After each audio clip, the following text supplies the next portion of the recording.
अस्सलाम वालेकुम, welcome to novels narrative. कैसे हैं आप सब? उम्मीद करती हूँ कि खैर वाफियत से होंगे। जी, तो आज हम स्टार्ट करने जा रहे हैं अपना न्यू नॉवल, लेकिन उससे पहले अगर आपने अभी तक चैनल सब्सक्राइब नहीं किया है तो जल्दी से चैनल सब्सक्राइब कर लें, बेल आइकन दबा दें ताकि हर आने वाली नई वीडियो आपको मिलती रहे। लाइक, कमेंट और शेयर करना मत भूलें, ठीक है जी। तो सबसे पहले तो मैं आप लोगों से माजरत करना चाहती हूँ कि पहले मैं PDF खुद बनाती थी, लेकिन कुछ मसरूफ़ियत ऐसी हैं। आप लोगों को पता है कि रमज़ानुल मुबारक का महीना वैसे ही बहुत मसरूफ़ होता है, तो उसमें रिकॉर्डिंग करना ही बहुत मुश्किल है। तो साथ में PDF बनाना, वो भी रोज़ के रोज़, तो मेरे लिए बहुत टफ़ काम हो गया था। फिर PDF भी ऐसा कि उसमें बहुत सारी गलतियाँ होती हैं, तो प्रूफ़ रीड करना पड़ता है। तो मैं फिर PDF बना के पिछले कुछ दिनों उसे प्रूफ़ रीड भी नहीं कर पाई, तो मैंने वैसे रिकॉर्ड कर लिया। तो उसमें गलतियाँ बहुत थी, तो आप लोगों को भी उसे जो पढ़ते हैं पढ़ने में मुश्किल हुई थी। सुनने वालों को तो चलो उन्होंने एडजस्ट कर लिया, क्योंकि मुझे पता था कि स्टोरी क्या है, यहाँ पे क्या आना है या कैसे है। तो जो खुद पढ़ते हैं उनके लिए बहुत मुश्किल हुई, तो उससे बेहतर है ना कि हम वो वाला पढ़ लें जिसमें कोई गलती ना हो। तो आई नो कि PDF के पेजेस आप लोगों को पढ़ना अच्छा नहीं लगता, तो मैंने इसी वजह से फ़ैसला किया था कि PDF मैं ख़ुद बनाया करूँगी ताकि साफ़ सुथरा हो, आप लोग इजीली उसे पढ़ सकें जो लोग पढ़ते हैं। लेकिन कुछ मसरूफ़ियात हैं, तो इंशाल्लाह रमज़ान के बाद वो मैं ख़ुद PDF बना के दिया करूँगी। तो ये वाले हम अभी ऐसे ही पढ़ा करेंगे, लेकिन स्टोरीज़ में बहुत अच्छी अच्छी, बहुत यूनिक सी निकाल के लाती हूँ, तो आप लोग लाजमी सुना करें, पढ़ा करें। बाकी मेरी कोशिश होती है कि PDF के पेजेस भी ऐसे हैं जो बहुत साफ़ सुथरे हों, ताकि आप लोगों को सही तरह से पता चल सके कि लिखा क्या है। तो आप लोग इसमें थोड़ा एडजस्ट कीजिएगा, ठीक है जी। और इसके अलावा अगर हम आज की स्टोरी की बात करें, तो आज का नावल हमारा बहुत मज़े का है। पर्सनली मेरा मोस्ट फेवरेट नावल है, मुझे बहुत ज़्यादा पसंद है। यकीनन आप लोगों को भी अच्छा लगेगा। थोड़ा सा आप लोगों को स्टोरी के बारे में बता देती हूँ कि स्टोरी कज़न मैरिज बेस्ड है, एज डिफरेंस बेस्ड है। बहुत ही मज़े का नावल है, बहुत कमाल की स्टोरी आफ्टर मैरिज बेस्ड है। यकीनन आप लोगों को अच्छी लगेगी। तो चलें बगैर वक्त ज़ाया किए हम स्टार्ट करते हैं और देखते हैं कि हमारी आज की कहानी में क्या होता है। वो जो हिबा और नाबिया को सिलाने के लिए लेटी थी, ना जाने कब खुद भी नींद की वादी में उतरती चली गई, जब अचानक ही सैम के रोने और चिल्लाने की आवाज़ सुनकर वो हड़बड़ाकर उठ बैठी थी। नज़र साथ लेटी हिबा और नाबिया तक गई थी। वो सो रही थी जबकि सैम की जगह खाली थी। वो न जाने कब उसे सोता समझकर बाहर निकल गया था। इससे पहले कि वो कुछ समझती, सैम के चिल्लाने की आवाज़ सुनकर वो तेज़ी से बेड से उतरी और नंगे पाँव बाहर की जानब दौड़ लगा दी। बाहर का मंजर उसको फ्रीज करने वाला था। नाहीद चच्ची बेदर्दी से सैम का कान मरोड़े लगातार झांपड़ सैम के गालों पर रसीद कर रही थी। वो तड़प कर आगे बढ़ी थी और ज़बरदस्ती सैम को छुड़ाकर अपनी आगोश में छुपा लिया था। क्या कर रही हैं चच्ची? ऐसा भी क्या कर दिया है? बच्चा है। चच्ची ने हाथ रोककर कड़ी नज़रों से उसे घूरा था। बच्चा है? बच्चा लगता है तुझे? 7 वर्ष का हो चला है और ऊपर से चोरियां करता है। अरे हड हराम, मैं पूछती हूँ, अम्मा बाबा यही सिखा कर गए थे तुझे? चच्ची ने बोलते हुए मजीद 2 झांपड़ सारा की आगोश में छुपे बिलखते सैम को मारे, तो मजीद आवाज़ में रोने लगा था। चच्ची प्लीज़। सारा तड़प ही तो उठी थी। वो रोते बिलखते सैम को संभाल कर अंदर की जानब बड़ी कमरे की दहलीज पर यह नाबिया दरी सहमी खड़ी थी। समझा देना इस बेगैरत को, आइंदा चोरी की तो हाथ पांव तोड़ कर रख दूंगी। उसे अंदर जाते देखकर चच्ची जोर से चिल्लाई थी। वो अनसुनी करके सैम और अनाबिया को लिए कमरे में चली आई। अनाबिया और सैम को बिस्तर पर बिठाकर वो खुद सोफे पर सर पकड़ कर बैठ गई थी। सॉरी सारा, बहुत बहुत सॉरी, आई प्रॉमिस। लिए चच्ची को खौफनाक तेवरों से खुद को घूरते पाकर उसके अगले अल्फाज आपो आप ही गुम होने लगे थे।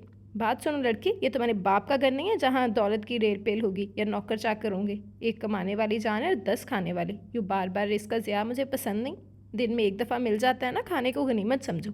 इतना घर में होता नहीं जितना तुम्हारे लाडले खाते हैं। चच्ची हाथ नचा नचा कर बोली थी। जी चच्ची, आइंदा एहतियात करूंगी। बात ख़त्म करने की गर्ज से वो बोली थी। जानती थी इन लोगों के खाने के मामले में बोलना चच्ची का पसंदीदा मशगला था। और तुम ये कहाँ जा रही हो? पहले घर का काम निपटाओ, फिर इन लाडलों का पेट भरना। और जो बर्तनों का टोकरा भरा पड़ा है वो क्या तुम्हारी माँ कब्र से उठकर आकर धोएगी? चच्ची को एक और टॉपिक मिला था। जी चच्ची, मैं बस अभी आई। ये इन दोनों को दे आओ, इंतज़ार कर रहे होंगे, वो तेज़ी से बोली। जी की बच्ची, ये रखो इधर। पहले जो मैंने कहा है वो करो। एक दिन नहीं खाएंगे तो मर नहीं जाएंगे। गज़ब खुदा का क्या ज़माना आ गया है। छोटे छोटे बच्चे अब बड़ों के मुंह को आने लगे। अरे देख क्या रही हो, जल्दी करो, बर्तन धो, हद हो गई। ज़रा जो माँ ने तमीज़ सिखाई हो। चच्ची भक्ति झुकती वहीं कुर्सी पर बैठ गई थी। ये इस बात का मतलब था कि अब जब तक वो काम ख़त्म कर देगी तब तक ना वो खुद हिलेंगी ना उसे हिलने देंगी। वो बेबसी से ट्रे रख कर बर्तन धोने आगे बढ़ गई थी। वो बेबस थी, कुछ नहीं कर सकती थी। सारा आर्यन खान कुछ नहीं कर सकती थी। वो 10 साल की बच्ची वाकई कुछ नहीं कर सकती थी। सैम को बहुत बुखार था। सारा बहुत परेशान थी। उसका पेपर था, उसे स्कूल जाना था, मगर सैम की हालत देखकर उसका दिल बैठा जा रहा था। चच्ची पे एतमाद करना मुश्किल था। चचा से सैम को डॉक्टर के पास ले जाने को बोला था, मगर वो चच्ची की कड़ी नज़रों से बेबस थी। नाचार सैम को तसल्लियाँ देकर और अनाबिया को स्कूल से छुट्टी करवाकर सैम का ख्याल रखने का कहकर वो खुद स्कूल चली आई। पेपर देते वक्त भी सारा ध्यान पीछे सैम की तरफ ही रहा। छुट्टी की घंटी बजते ही सबसे पहले जो स्कूल से निकली वो सारा ही थी। घर पहला कदम रखते ही वो साकत रह गई थी। सामने ही ठंडे फर्श पर नंगे पाँव फुल कपड़ों में भीगा फर्श पर पोछा लगाता बिलाशपा वो सैम ही था। पास ही पानी की बाल्टी उठाए नाबिया खड़ी थी। सामने ही सोफे पर हाथ में वाइपर का डंडा लिए बड़े कुरोफर के से अंदाज में चच्ची बैठी थी। जब भी सैम कपड़ा उठाकर खड़ा हुआ, मगर अगले ही पल चकराकर धड़म से ज़मीन पर गिरा था। भैया! सैम! पानी की बाल्टी गिराकर नाबिया और साकत खड़ी सारा तड़प कर आगे बढ़ी थी। सैमी, क्या हुआ? आंखें खोलो, सारा उसे अपने साथ लगाते हुए बोली थी। सारा बुखार से तपती हुई सुर्ख आंखें लिए उसने सारा को देखा था। अरे हड हराम, बेगैरत! मैं जानती हूँ तो कोई ना कोई बहाना करेगा। चल उठ, ये काम सारा तुम्हारा बाप आकर करेगा। चच्ची खूनखार नजरों से घूरती हुई आगे आई थी और हाथ में थामा डंडा सैम की कमर में घुमाया था। सैम बुलबुला उठा। सारा ने तड़प कर उसे अपने सीने में छुपाया था। चच्ची प्लीज़, उसे मत मारें, उसे बुखार है। ये देखें उसकी क्या हालत हो रही है। सारा रो ही तो दी थी। चच्ची ने हाथ में थामा डंडा देखा और अगले ही पल सारा के साथ चिमटे सैम और अनाबिया की शामत आई थी। बेगैर तो हराम खोरो, जितना मर्जी खिलाओ पिलाओ, मगर काम तो तुम लोगों से होता नहीं, उल्टा मेरे ही गले पड़ गए। अरे वो बेगैरत भी मर गई। इतना ना किया तुम लोगों को भी साथ ले जाते, मगर नहीं, मेरे सीने पर मूंग दलने को छोड़ दिया, हड हरामों को। चच्ची की ज़ुबान के साथ साथ हाथ भी चलते गए। सारा बेचारी इन दोनों को बचाते बचाते खुद भी निशाना बनती रही, मगर उसे अपनी रत्ती बराबर परवाह न थी। इन मासूमों की जानों को चुप करवाते, रात के टकोर करते वो सोचती रही कि उसे क्या करना चाहिए, और सुबह तक वो एक फ़ैसला कर चुकी थी। आर्यन खान और ज़मान खान दो ही भाई थे। आर्यन खान बड़े जबकि ज़मान खान छोटे थे। आर्यन खान की बेगम सानिया और ज़मान खान की बेगम तानिया दोनों सगी बहनें थीं। आर्यन खान और सानिया की एक ही औलाद थी। सारा आर्यन और ज़मान खान और तानिया की सबसे बड़ी औलाद सैम था, जो कि सारा से 2.5 साल छोटा था। उससे छोटी नाबिया थी, जो थी तो 5 साल की, मगर सैम से 1.5 साल छोटी थी। और सबसे छोटी जिया थी, जो अभी 3 माह की थी। वो भी एक हसीन सुबह थी, और उस दिन सैम की 7वीं सालगिरह थी। घर में कई दिन से प्लानिंग चल रही थी कि बहुत बड़ी तो नहीं, छोटी सी ही बर्थडे पार्टी अरेंज की जाए। बच्चे खुश थे और इसी खुशी में सबने स्कूल से छुट्टी की थी। सारा खदीजा बुआ, मम्मा और खाला के साथ किचन में थी। उसे बचपन में ही शौक़ था छोटे मोटे काम करना, और अब तो बुआ के साथ रह रह कर माशाल्लाह वो अच्छे खासे काम कर लेती थी। खासकर सैम, अनाबिया और जिया के कामों को दौड़ दौड़ के करती थी, और उसे छोटे छोटे काम करना अच्छा लगता था। हालांकि उसकी उम्र क्या थी, यही 9.5 साल, फिर भी वह हर काम में ताक थी। मम्मा का उसे अभी से ये सब करना अच्छा लगता था, जबकि खाला को वहशत होती थी। वो अक्सर मम्मा को टोकती कि अभी से इन कामों में मत तुल जाओ, मगर मम्मा एक कान से सुनकर दूसरे से निकाल देती। उल्टा कहीं जाना होता शॉपिंग के लिए या बाज़ार की किसी भी काम से, तो सैम, अनाबिया और हिबा को आराम से सारा के हवाले कर देती। फिर चाहे रात गए घर वापस आए, बच्चे उनको वैसे ही हंसते खेलते मिलते, क्योंकि वो जानते थे सारा सब संभालेंगी। उस दिन सैम की 7वीं सालगिरह थी। घर सजा था, बच्चे खुश थे। ऑफिस के लिए निकलते पापा और चचा को मम्मा ने रोका, और खाला को भी लिए खुद भी साथ चल दी कि शाम को पार्टी है, कुछ सामान रहता है वो ले लेंगी। पापा लोग उन्हें बाजार ड्रॉप कर देंगे, वापसी पे वो खुद ब खुद मैनेज कर लेंगी।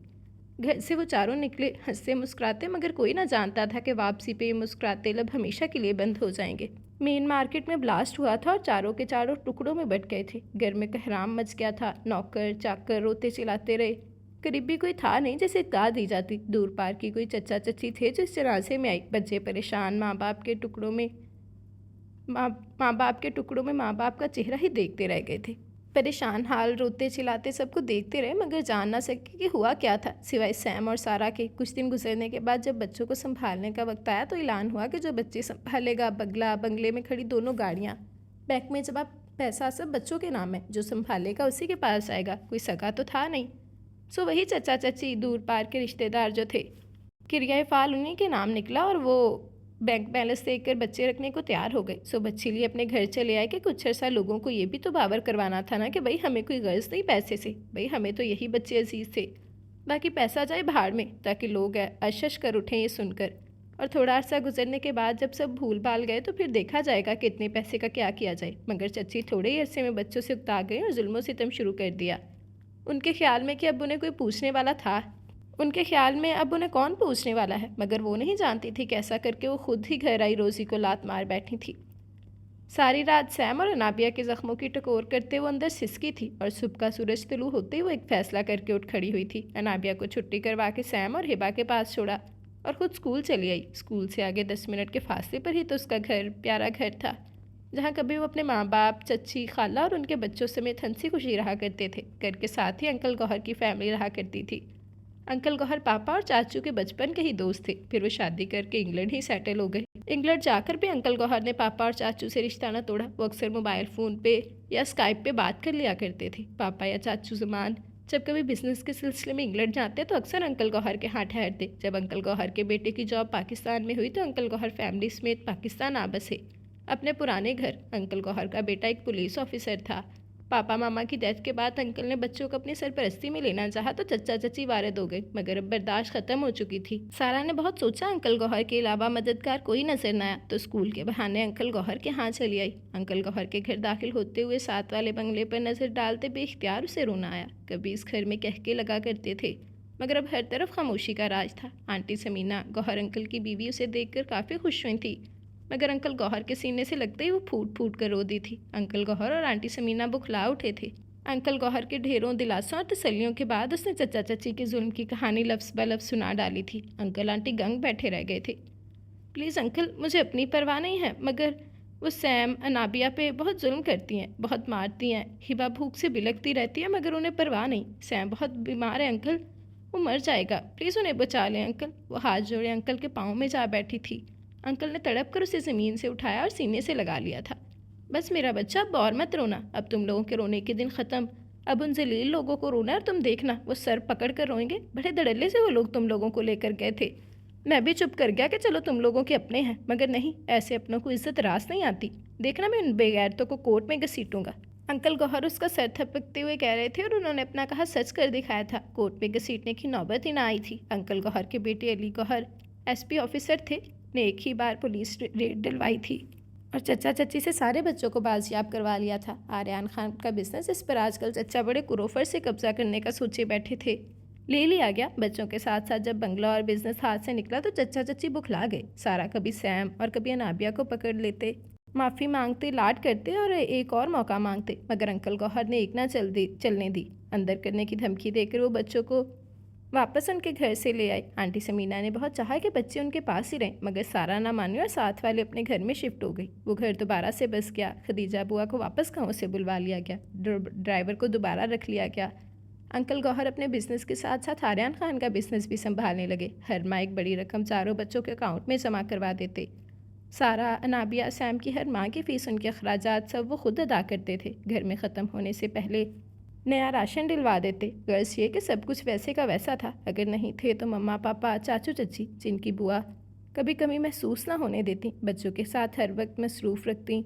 सुबह स्कूल जाते, वापसी पर खाना खाकर आराम करते। 3 बजे कारी आ जाता और 4 बजे वो अकेडमी जाते। वापसी पर खाना खाते, कार्टून देखते और फिर सो जाते। यही रूटीन थी और यही चलती रही जब सारा ने मैट्रिक का इम्तिहान दिया। इन दिनों वो 15 साल की थी। ऐसे में फारिग रहने की बजाय वो अंकल गौहर के साथ ऑफिस जाने लगी। अंकल गौहर उसे काफ़ी कुछ समझाते रहते। आहिस्ता आहिस्ता बिजनेस में काफ़ी सारी चीज़ें सीख गई थी। रिजल्ट आने के बाद कॉलेज में दाखिला ले लिया। फारिग बैठना तो जैसे उसे आता ही ना था। सुबह कॉलेज जाती, 1 घंटा अकेडमी लेती, वापसी पर ऑफिस चली आती। अंकल गौहर के साथ मिलकर सारा काम निपटाती। 3 साल का ऐसा यूं ही बीत गया। वो 3rd ईयर में थी, सैम 1st ईयर में, अनाबिया 9th में और इबा 4th क्लास में थी। वो 18 साल की थी जब एक दिन गौहर अंकल को हार्ट अटैक हुआ और वो बिस्तर पर जा लगे। सारा बिजनेस सारा के सर पर आ गया। ऐसे में सैम ने आगे बढ़कर उसकी मदद करना चाही तो सारा ने झिड़क दिया। उसे पढ़ाई पर तवज्जो देने को कहा और ख़ुद बिजनेस संभाल लिया। वो दिन बहुत टफ थे। अंकल गौहर के एक बहुत करीबी फ्रेंड ने सारा का बहुत साथ दिया। सुबह टाइम वो कॉलेज जाती और पीछे अंकल गौहर के फ्रेंड अंकल सलीम बिजनेस देखते। कॉलेज से छुट्टी होती वो सीधी ऑफिस चली आती। बाकी का काम वो खुद देखती। दिन गुजरते गए और फिर 2 बातें हुई। एक सैम का एक्सीडेंट, दूसरा अंकल गौहर की डेथ। वो एकदम शॉक में आ गई। सैम आईसीयू में था और अंकल गौहर का जनाजा तैयार था। आंटी समीना और अली गौहर ने इस मौका पर भी उसका साथ ना छोड़ा था। जब तक सैम होश में ना आया अंकल गौहर का जनाजा ना उठा था। सैम के खतरे से बाहर आते ही अंकल गौहर को सुपुर्द खाक कर दिया गया। एक बार फिर वो यतीम हो गए। अंकल गौहर का दुख कुछ कम तो ना था, मगर कुदरत को शायद अभी और इम्तिहान लेना बाकी था। वो सैम की वजह से अपनी हर एक्टिविटी को भूल चुकी थी, घर, कॉलेज, बिजनेस, सब कुछ, और सिर्फ सैम को टाइम दे रही थी। और जिस दिन सैम दोबारा अपने कदमों पर खड़ा हुआ, उसी दिन एक और बुरी खबर ने उसे अंदर से तोड़ डाला। अंकल गौहर के दोस्त अंकल सलीम धोखे से गलत साइन कराकर सारा बिजनेस अपने नाम करवाकर बिजनेस समेट कर मुल्क से फ़रार हो चुके थे। यही नहीं, बैंक बैलेंस से 20 लाख सारा के नाम पर कर्जा भी निकलवा चुके थे। वो तो तब पता चला जब 3 दिन के अंदर अंदर घर खाली करने का नोटिस उसे मिला। वो तो बिल्कुल ही ढहसी गई थी। ऐसे मौके पर आंटी समीना और अली गौहर फिर उसकी ढाल बन गए थे। अली भाई ने बैंक का लोन भरना चाहा, मगर वो ना मानी। बेशक वो उसके अपने सगे नहीं थे, मगर वो पहले ही उनके एहसानों तले दबी बैठी थी। बहुत सोचो विचार के बाद उसके गिराज में खड़ी पापा और चाचू की तीनों गाड़ियाँ बेच डाली। बैंक का लोन अदा करके बचे पैसों से सैम के लिए एक बाइक खरीदी, क्योंकि उसका कॉलेज काफ़ी दूर था। नाबिया और जिया के लिए स्कूल वैन लगवा दी।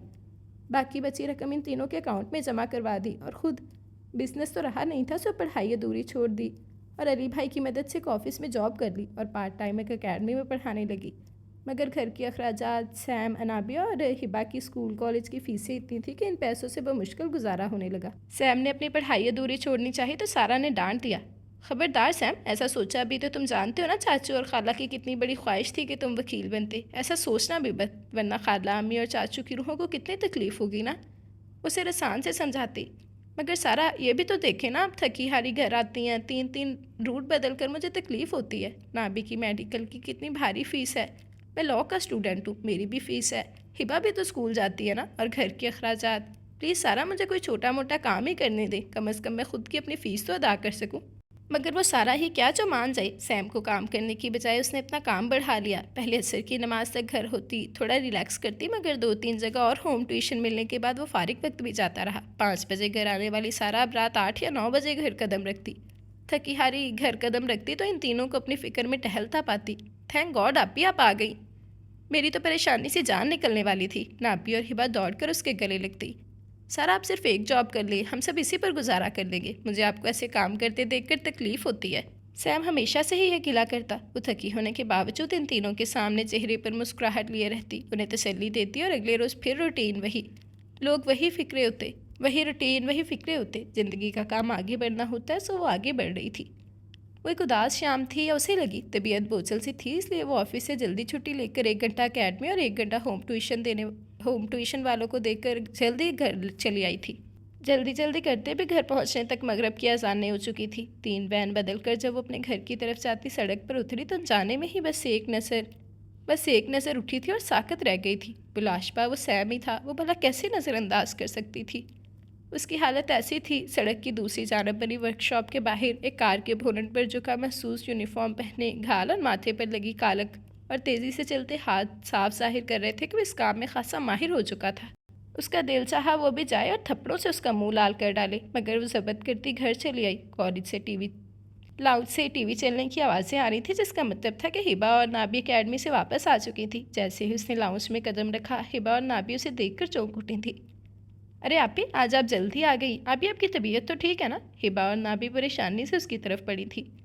मैं ठीक हूँ, सैम की तरह पर सोफे पर रखते हुए वो बोली। आपी, सैम भैया तो इस वक्त अकेडमी में होते हैं, हिबा जल्दी से बोली थी। कब जाता है अकेडमी? वो तेज़ी से बोली। सैम भैया तो 6 बजे तक चले जाते हैं। मगर आपी, आप क्यों पूछ रहे हैं? हिबा नासमझी से उसे देखने लगी। और वापस कब तक आता है? वो हिबा की बात नज़रअंदाज कर गई। आपी, खैरियत तो है ना? आप गुस्से में लग रही हैं। नाबी उसके बाजू पर हाथ रखते हुए बोली।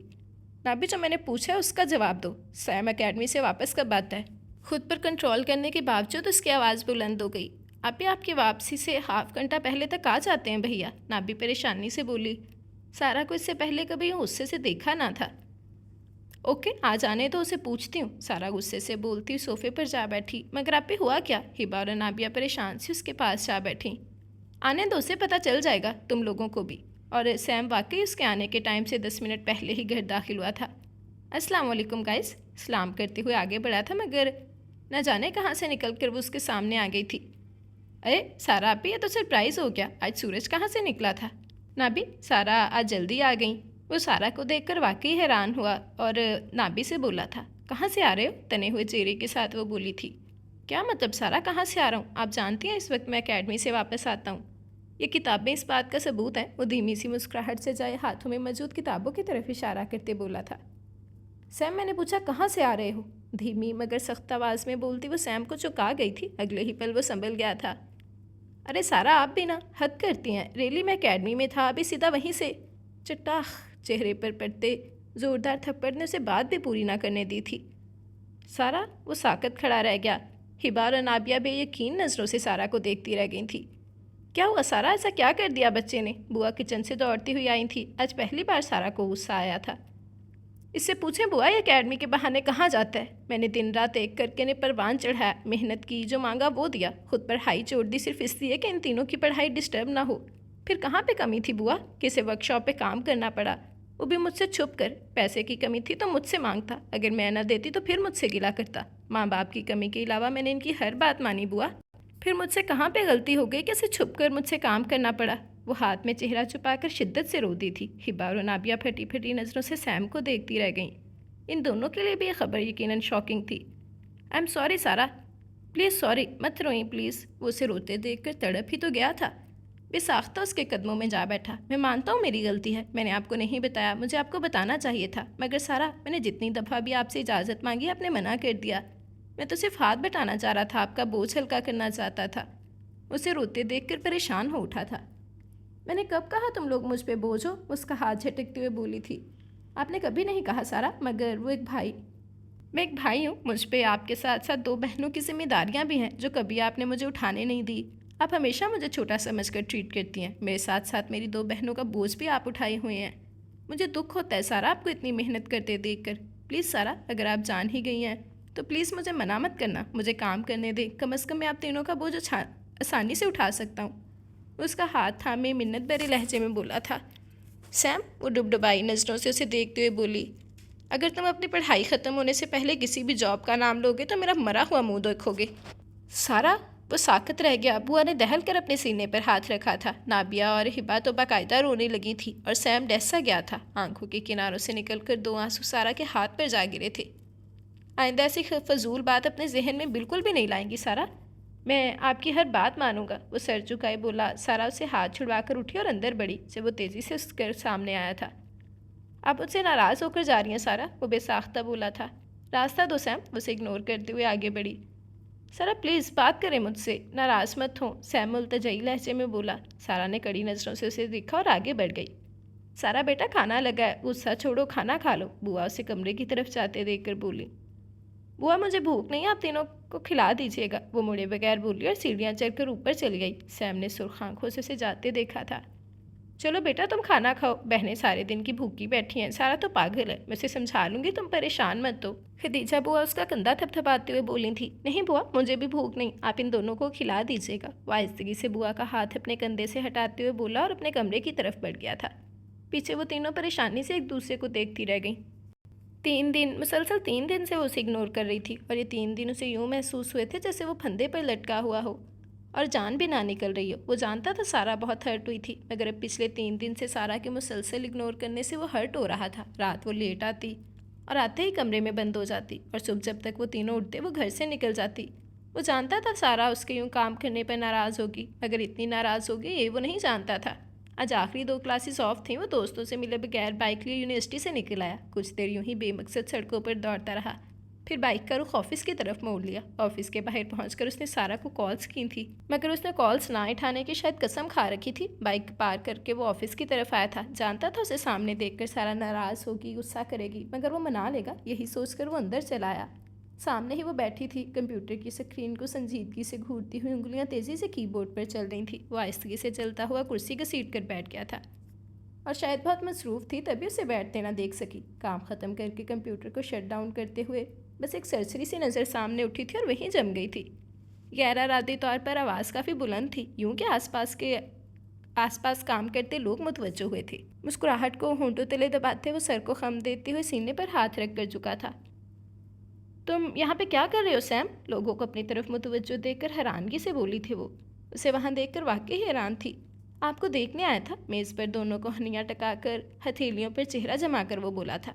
मैं आज पैदा हुई हूँ क्या जो तुम मुझे देखने आए थे? उठो और मुझे यहाँ से चलते फिरते नजर आओ, मेरा बॉस आ गया ना बहुत बुरा मनाएगा। लफ्ज़ चबा चबा कर अदा करते वो उठने का इशारा करते बोली, मगर दूसरी तरफ असर न हुआ था।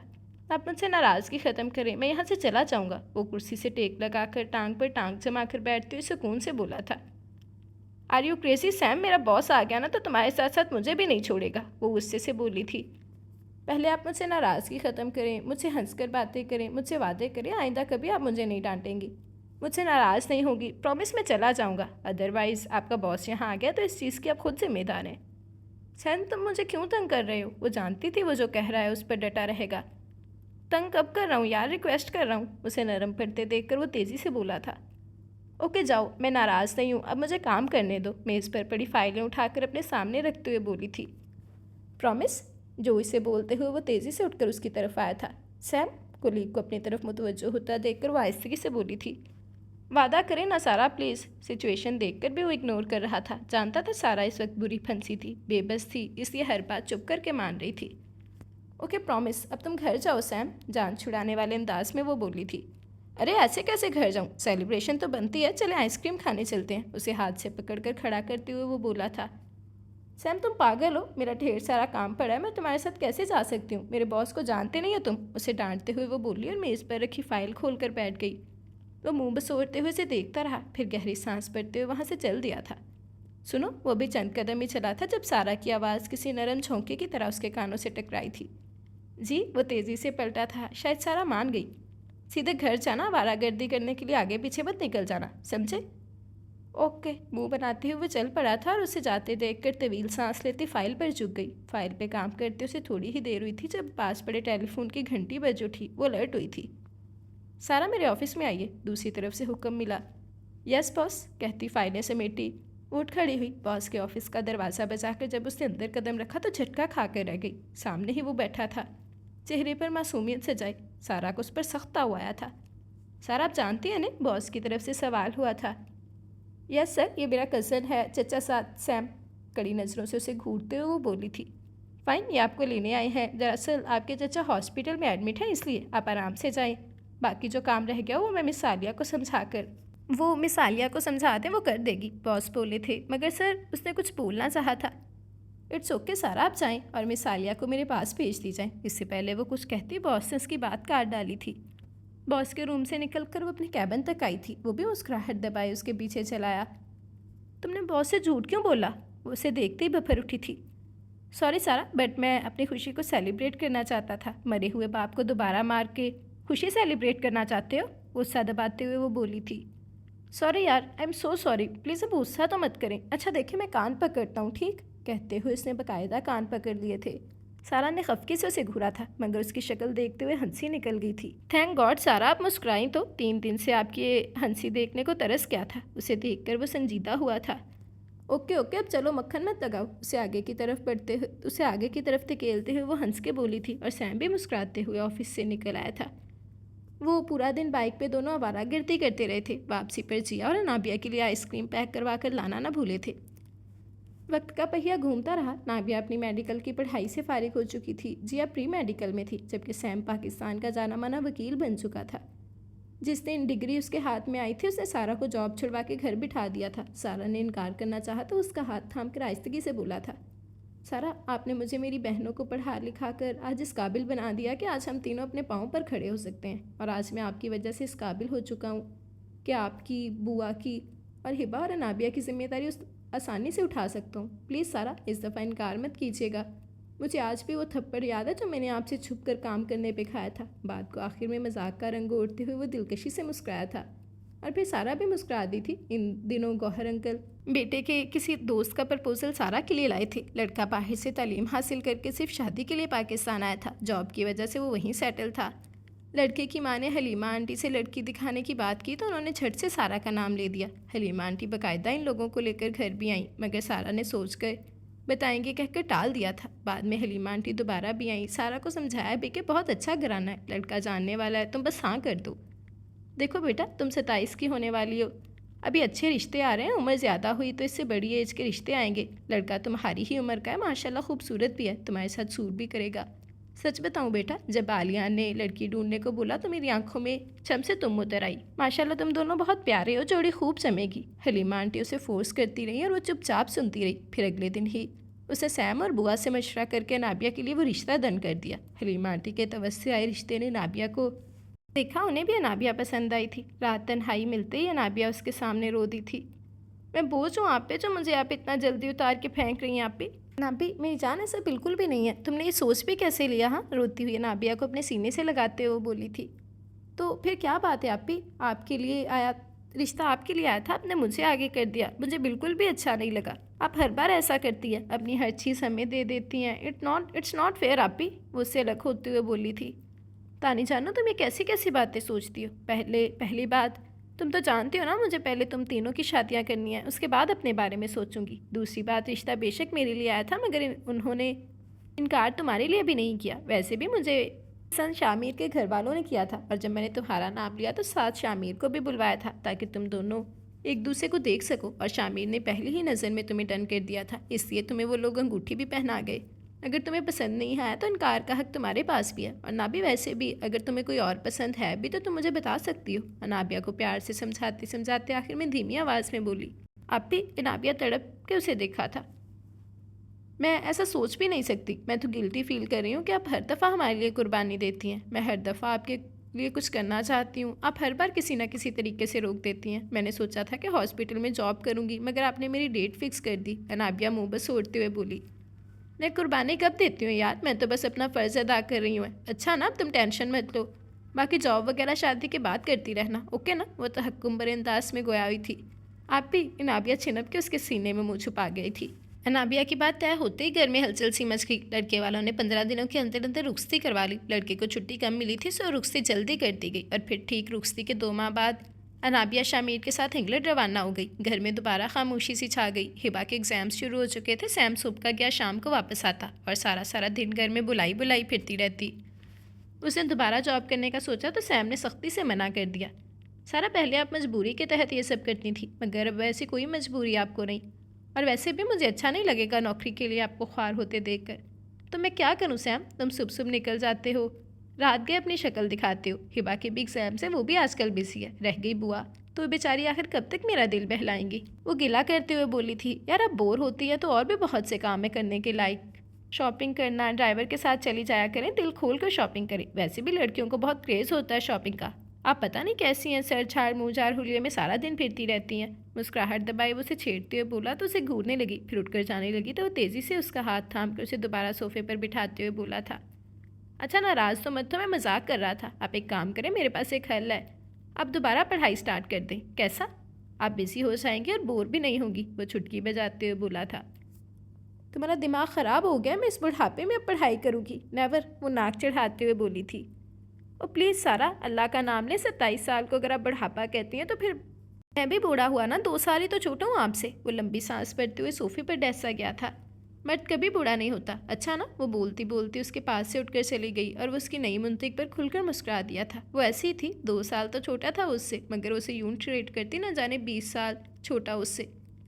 घर पर छाई खामोशी से वो उदास सी गई थी। हिबा के एग्जाम्स ख़त्म हो चुके थे मगर वो किताबी कीड़ा थी, हर वक्त किताबों में घुसी रहती। शायद वो फारिग होती तो कुछ हलचल होती, मगर ऐसा कुछ ना था। और तंग आकर उसने नया मंसूबा बनाया। नाश्ते की मेज़ पर सबकी मौजूदगी में नया शीशा छोड़ दिया था। बुआ, हम सैम की शादी ना कर दें? और जूस का ग्लास मुंह से लगाए सैम को अच्छू सा लग गया था। आपकी तबीयत तो ठीक है ना? हिबा प्लीज़ सारा का बीपी तो चेक करना, वरना मुझे सारा दिन टेंशन रहेगी। संजीदगी से हिबा से मुखातिब हुआ। मैं सीरियस हूँ सैम, सारा ने गुस्से से घूरा था। यार ये आपको बैठे बिठाए नई आइडियाज़ कौन देता रहता है? उसके गुस्से की परवाह किए बगैर बॉयल एग का पीस मुंह में डालते हुए वो बोला था। आइडिया कौन देगा? अच्छा है ना तुम्हारी बीवी कम अज़ कम घर आएगी, मिल बैठकर हम 2 बातें ही कर लेंगे। क्यों बुआ? सैम को जवाब देकर उसने अपना रुख सुखन बुआ की जानब मुड़ा था। बिल्कुल ठीक कह रही है बेटा, घर में रौनक हो जाएगी। बुआ ने भी मशवरा देना लाजमी समझा था। हाँ भैया, आप भी और बुआ बिल्कुल ठीक कह रही हैं। आप जल्दी जल्दी हाँ कर दे तो हम लड़की तलाश करें। मैं तो सोच सोच के पागल हो रही हूँ, पता नहीं हमारी भाभी कैसी होंगी। आप बस हाँ करें, मेरी फ्रेंड्स भी बड़ी प्यारी प्यारी हैं, जिस पर उंगली रखेंगे इनकार नहीं करेंगी। हिबा जोशो जज्बात में कुछ ज़्यादा ही बोल गई थी। प्लीज़ ज़्यादा एक्साइटेड ना हो, मुझे नहीं करनी शादी वादी, और तुम्हारी सूखी चमड़ी वाली दोस्तों से तो बिल्कुल भी नहीं। और आप ख़वातीन अपने बोरिंग टाइम के कोई और आइडिया सोचिए, ये हर बार नहीं चलने वाला। बड़ी सुकून की ज़िंदगी जी रहा हूँ, मेहरबानी होगी आपकी। हिबा की प्लेट से एग उठाकर मुंह में रखते हुए वो पहले हिबा और फिर सारा और बुआ से बोला और खुदा हाफिज कहकर तेज़ी से वॉकआउट कर गया था। पीछे वो तीनों मुंह खोले उसे देखती रह गई थी। और फिर आए दिन सैम की शादी की बातें होने लगी। बुआ और सारा हद से ज़्यादा एक्साइटिंग थी। रिश्ते वाली मासी आए दिन चक्कर लगाती, ढेरों ढेर लड़कियों की पिक्चर्स लाती। पिक्चर्स देख कर ही सारा फिदा हुई जाती। और जब सैम घर कदम रखता, उफ सैम तुमने ये लड़की देखी कितनी प्यारी है ना, और ये वाली इसकी हाइट देखिए, ओ माय गॉड इसकी आइज़ चेक करो कितनी प्यारी है ना, काश मैं लड़का होता इसी से शादी करती। और सैम सर पकड़ कर बैठ जाता। प्लीज़ सारा ये सब बंद करें, मैं बहुत तंग हूँ इस टॉपिक से यार, मुझे शादी नहीं करनी। 5-7 साल तो बिल्कुल भी नहीं, मुझे इस फील्ड में अपना नाम बनाना है यार, क्यों मुझे फंसा रही हैं। जब शादी करनी हुई खुद आपसे आकर कहूँगा सारा मेरी शादी करवा दें प्लीज़। और वो भी सारा थे, कब किसी की सुनती थी। आज भी रिश्ते वाली मासी आई बैठी थी। शायद उसका बुरा दिन था। अपने थैले से पिक्चर्स निकाल कर बड़े जोशो खरोश से सारा को दिखा रही थी। यही वो वक्त था जब सैम ने लाउंज में कदम रखा था। कैंची की तरह चलती मासी की ज़ुबान को सैम को देखकर ब्रेक लगा था। अच्छा बेटा मैं चलती हूँ, फिर आऊँगी। सैम के माथे पर पड़ी शिकने देखकर बुआ घबरा कर उठी थी। कोई ज़रूरत नहीं है आपको दोबारा आने की, और इस मामले में तो बिल्कुल भी नहीं। सैम ने गुस्से से मासी को घूरा था। सैम, सारा ने धीमी आवाज़ में तनबीह की। हेलो, नेकी का तो कोई ज़माना ही नहीं है। मासी नाक पर उंगली जमाए हाथ ऊंचा करके बोली थी। प्लीज़ आप हमसे नेकी ना ही करें तो बेहतर है, मेहरबानी होगी आपकी। सैम ने बाकायदा हाथ जोड़े थे। सैम चुप रहो, आंटी आप आए, मैं आपको बाहर तक छोड़ देती हूँ। सारा ने आगे बढ़कर सैम को टोका और मासी का हाथ थामे लाउंज से निकल गई। सैम ने फेंकने के अंदाज में बैग सोफे पर रखा और सर पकड़ कर बैठ गया। ये क्या तरीका था सैम, ऐसे बात करते हैं बड़ों से। मासी को छोड़कर वो अंदर आई और सैम पर चढ़ाई कर दी थी। सारा प्लीज़, मैं बहुत थका हुआ हूँ, बहस का बिल्कुल मूड नहीं मेरा। सोफे की बैग से टेक लगाते हुए आंखें मूंदते हुए वो बोला था। सारा ने गौर से उसे देखा, वो वाकई थका हुआ लग रहा था। खाना लाऊं? वो सोफे पर उसके पास बैठते हुए बोली थी। नहीं, सिर्फ 1 कप चाय, साथ में एक पेन किलर, सर में बहुत शदीद दर्द है। उंगली से कनपटी मसलते हुए वो बोला था। अच्छा तुम अपने रूम में जाकर रेस्ट करो, मैं लाती हूँ। वो कहते हुए उठी थी जब सैम ने हाथ पकड़कर उसे वापस बिठा दिया। आप कहाँ जा रही हैं? बुआ से चाय का कहते हैं, आप मेरा सर दबाएं। कहते हुए वो सोफे पर नींब दराज होकर सारा की गोद में सर रखकर लेट गया था। सारा ने बुआ को आवाज़ देकर चाय और पेन किलर का कहा था। सारा, मेरी शादी का बहुत शौक है आपको? काफ़ी देर खामोश रहने के बाद वो यूं ही आंखें मूंदे हुए हौले से बोला था। अरे हाँ, मेरे बस में हो ना तो मैं आज ही तुम्हारी शादी करवा दूँ, एकदम जोश से बोली थी। और मेरे बस में हो ना तो आज ही शादी कर लेता, मगर वो नहीं मानेगी, खोए खोए लहजे में बोला था। चाय की प्याली मेज़ पर रखती बुआ और सर दबाती सारा ठटक कर उसे देखने लगी थी। तुम किसी को पसंद करते हो सैम? वो एकदम सीधी होकर बैठी थी। बुआ भी चाय छोड़कर उसके पास आ बैठी थी। हाँ, धीमी सी आवाज़ में हाँ कहते हुए वो उठ बैठा था। ओह सॉरी, बट तुम्हें बताना चाहिए था ना, हम लोग एम इतने दिनों से ख्वार हो रहे थे। चलो शुक्र है तुम्हें कोई पसंद तो आया। मैं और बुआ कल ही उसके घर जाएंगे। क्यों बुआ? जोश से बोलते हुए वो एंड में बुआ से मुखातिब हुई थी। हाँ हाँ क्यों नहीं, बुआ ने तायद में गर्दन हिलाई। इस चीज़ का कोई फ़ायदा नहीं, सिर झुकाए हथेलियों को मसलते हुए वो बोला था। क्यों फ़ायदा नहीं? सारा ने चौंक के उसे देखा था। वो नहीं मानेगी, मैं उसे जानता हूँ। लहजे में थकावट भरी थी। सारा ने हमदर्दी से उसे देखा। ये तुम मुझ पर छोड़ दो सैम, तुम तीनों के लिए मैं कुछ भी कर सकती हूँ। तुम टेंशन ना लो, मैं सब मैनेज कर लूँगी, ठीक है ना? सैम का हाथ नरमी से दबाते हुए धीरे से बोली थी। सारा, वो अगर मुझे ना मिली तो मैं मर जाऊँगा। रियली मैं मर जाऊँगा। सैम ने करब से उसे देखा था। न जाने वो कब से इतनी तकलीफ़ में था। सारा को बहुत तकलीफ़ हुई। उसने सोच लिया था उसे उस लड़की के पाँव भी पड़ना पड़ा तो वो पड़ेगी। पुत्र कोई पता तो चले कुड़ी रहती किधर है, करती क्या है, कुछ बताओगे तो हम जाएंगे ना उधर रिश्ता लेकर। बुआ मोहब्बत से उसके बालों में हाथ फेरती हुए बोली थी। बस सैम, तुम सुबह भी हमें दफ्तर जाते हुए ड्रॉप कर जाना, आगे हम जाने। और वो तुम बिल्कुल भी टेंशन मत लिया करो, मैं हूँ ना। मोहब्बत से उसका हाथ थामते हुए वो बोली थी। मैं आपको साथ लेके नहीं जा सकता सारा, वो हसरत भरी नज़रों से उसे देखते हुए बोला था। क्यों? बुआ तेज़ी से बोली। मेरे रूम में जो अलमारी है उसमें से सबसे आखिर में जो सेफ़ बना है उसमें उसकी तस्वीर, नाम, पता सब कुछ लिखा हुआ है। आप सब मेरे ऑफिस जाते ही वो सेफ़ खोल के देख लीजिएगा, फिर दोनों मिलके मैनेज कर लेना कि आपको फिर क्या करना है क्या नहीं। बट सारा, अगर वो मुझे ना मिली ना सारा, आई स्वेयर मैं मर जाऊँगा। आंसुओं भरी नज़रों से सारा को देखता वो बोला था और तेज़ी से उठकर ऊपर अपने रूम की तरफ बढ़ गया था। पहले मुझे बता देता तो नौबत यहाँ तक ना पहुँचती। अब लगता है झगड़ा हो गया दोनों में, इसीलिए परेशान सा लग रहा है बच्चा। अल्लाह रहम करे बच्चे पर। पुत्र सुबह तक कैसे वक्त कटेगा? मेरा तो अभी से दिल सा रहा है अभी अभी जाकर रिश्ता डाल दूँ। बुआ बेचारी सैम की हालत देखते ही परेशान हुई जा रही थी। अल्लाह पर भरोसा रखें बुआ, अल्लाह रहम करेगा इंशाल्लाह। सारा बुआ को दिलासा देते हुए बोली थी और बुआ इंशाल्लाह कहते हुए सैम की चीज़ें समेटने लगी थी। अगली सुबह हिबा के कॉलेज और सैम के ऑफिस से निकलते ही वो दोनों सैम के रूम में चली आई। बस बुआ आज कुछ भी करके उस लड़की के घर जाएंगे और रिश्ते के लिए हाँ करवा के ही उठेंगे। सारा दराज से चाबियां निकालते हुए सेफ का लॉक खोले हुए बोली। सामने लॉकर में फ्रेम में जुड़ी कोई तस्वीर पड़ी थी। सारा का न जाने क्यों दिल धड़का था और बड़ी जोर से धड़का था। हाँ पुत्र, कुछ भी हो जाए हाँ करवा के ही उठेंगे, चाहे उनके पाँव ही क्यों ना पड़ना पड़े। बुआ बस अपने ही कही जा रही थी और सारा वो साकत खड़ी बस तस्वीर को घूरे जा रही थी। क्या हुआ पुत्र, बहुत सोने है कुड़ी? मुझे पता था सैम कोई ऐसी वैसी पसंद नहीं करेगा, अपनी टक्कर की ही कोई ढूंढेगा। बुआ सारा को साकत खड़ा देखकर मुस्कुराती हुई आगे आई थी और तस्वीर उसके हाथ से ले ली। अगले ही पल वो खुद साकत रह गई थी। पुत्र, ये तो तुम हो। बुआ के नुकीले अल्फाज उसके अंदर तक खुबे थे। सर पकड़े वो वहीं बैठती चली गई। सारा, और वो अपनी भूली हुई फाइल लेने के लिए वापस आया। सैम सारा को इस हालत में देखकर चौंक गया, मगर जब बुआ के हाथ में पकड़ी फ्रेम पर पड़ी तो ठटक कर वहीं रुक गया था। उसे आते देखकर सारा तेज़ी से उठी और फ्रेम बुआ के हाथ से लेकर सैम के आगे कर दिया था। ये सब क्या है सैम? होंठ काटते सैम ने अपना सर झुका दिया। कहो सैम, ये सब मजाक है। वो आस परी नज़रों से उसे देख रही थी। ये सब बिल्कुल सच है सारा, मैं आपसे बहुत मोहब्बत। चट्टाह, अगला फिक्रा सारा के पड़ने वाले थप्पड़ ने ही निगल लिया था। मेरी मोहब्बत को तुम ये रंग दोगे, मैं नहीं जानती थी। उड़ाते हुए हाथ में फ्रेम को जोरदार आवाज़ से ज़मीन पर दे मारा था और तेज़ी से कमरे से बाहर निकलने की कोशिश की थी जब सैम ने जल्दी से उसकी कलाई थाम ली थी। आई रियली लव यू सारा, मैं मर जाऊँगा आपके बगैर। तुम मर जाओ, मुझे परवाह नहीं। झटके से हाथ छुड़ाती भराई आवाज़ में बोली और तेज़ी से कमरे से निकलती चली गई। सैम ने ज़मीन पर गिरी टूटी हुई फ्रेम को देखा और घुटनों के बल ज़मीन पर बैठ गया। टूटी हुई फ्रेम से तस्वीर निकाल कर डुबडुबाई नज़रों से उसे देखा। आई एम सॉरी सारा, मैं आपको दुख नहीं देना चाहता, मगर हर बार देता हूँ। ज़बत से कहते हुए वो उठा था और बेड पर जा बैठा था। बुआ ने उसे होंठ बींचे आंसू ज़बत करते देखा और उसके करीब चली आई थी। सैम पुत्र, बस ये कहना था। और अगले ही पल वो बुआ की गोद में सर रखे बच्चों की तरह फूट फूट कर रो दिया था। उससे पूछे बुआ वो ऐसा क्यों कर रही है? मैं मर जाऊँगा। उसे कहे मेरे साथ ऐसा सलूक मत करें।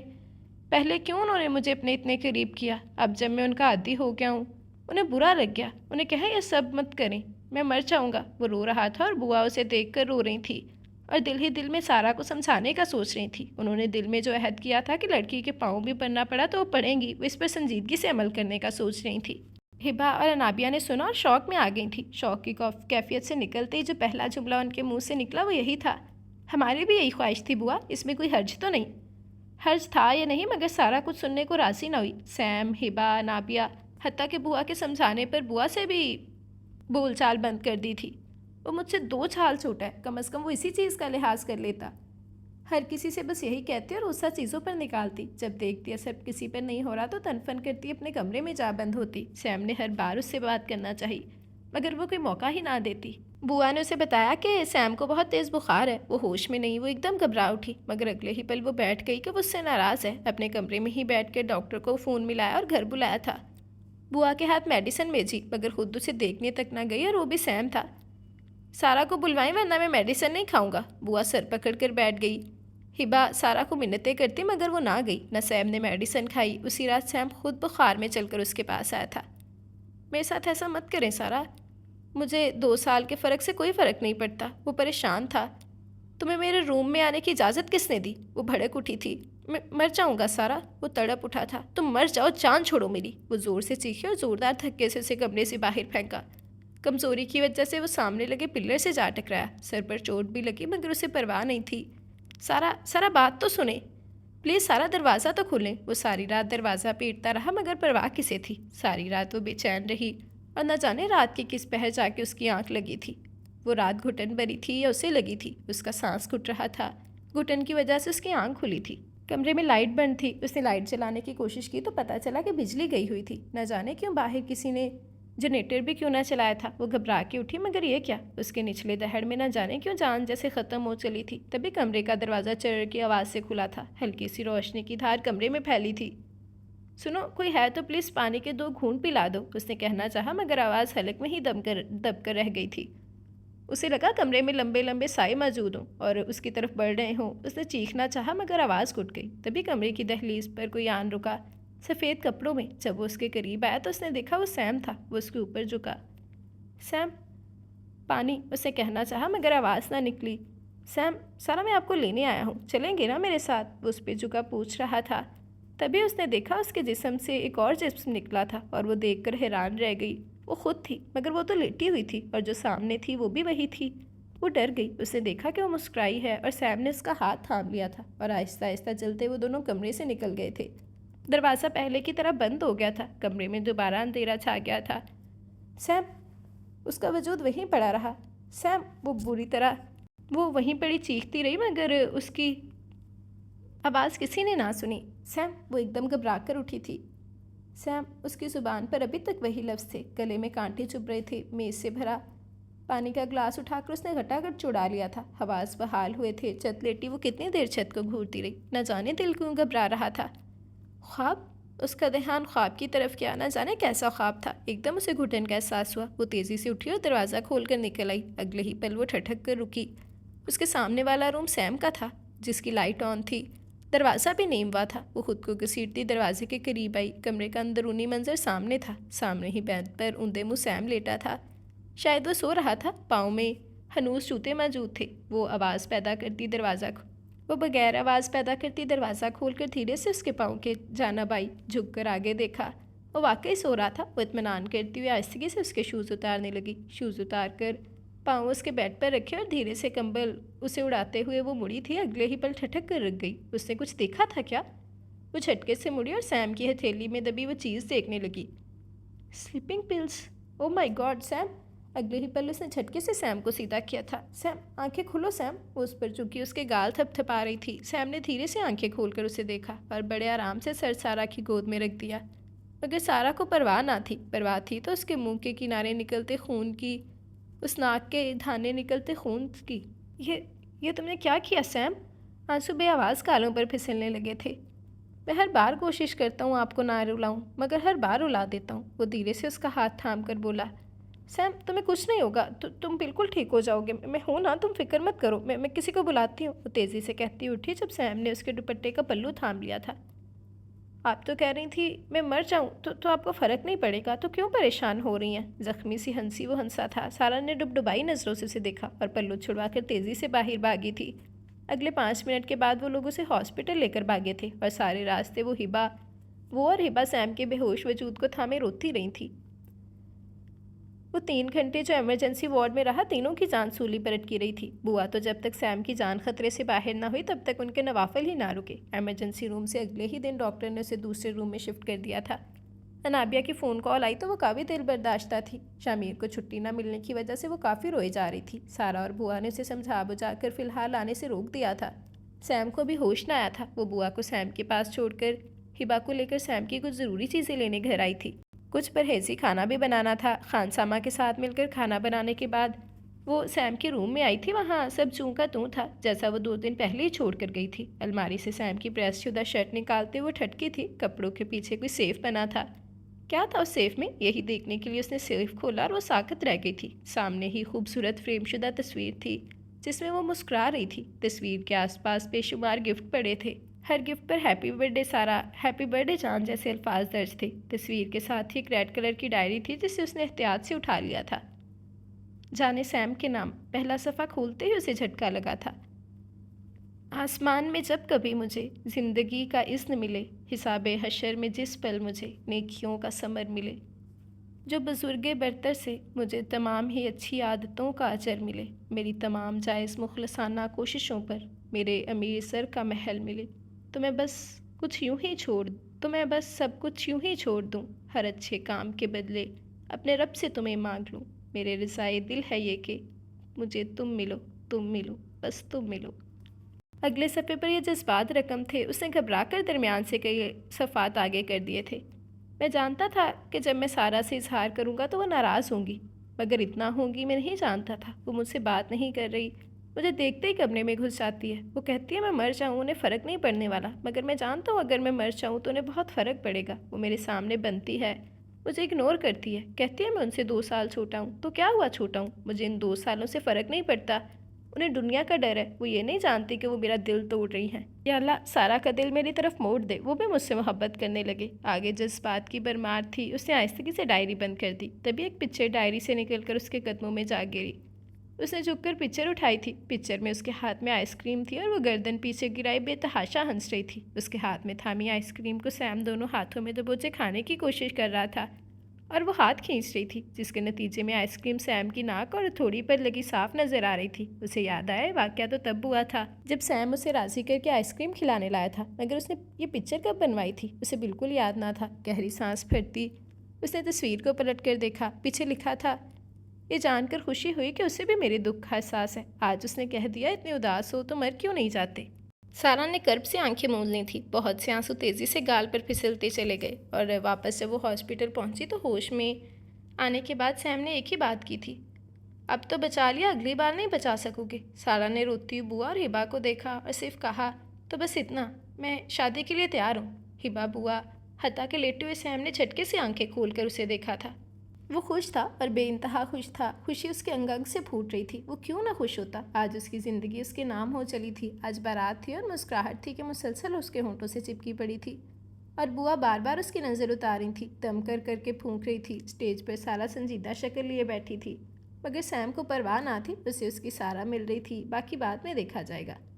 रस्म उदा होते ही सारा को सैम के कमरे में शिफ्ट कर दिया गया था। आहिस्ता आहिस्ता मेहमान भी कमरों में सोने चले गए। हिबा और नाबिया अंदर सारा के पास बैठी थी। खुश हो? बुआ ने सैम के दमकते चेहरे पर नजरें झुमाते हुए दिल ही दिल में माशाल्लाह कहा था।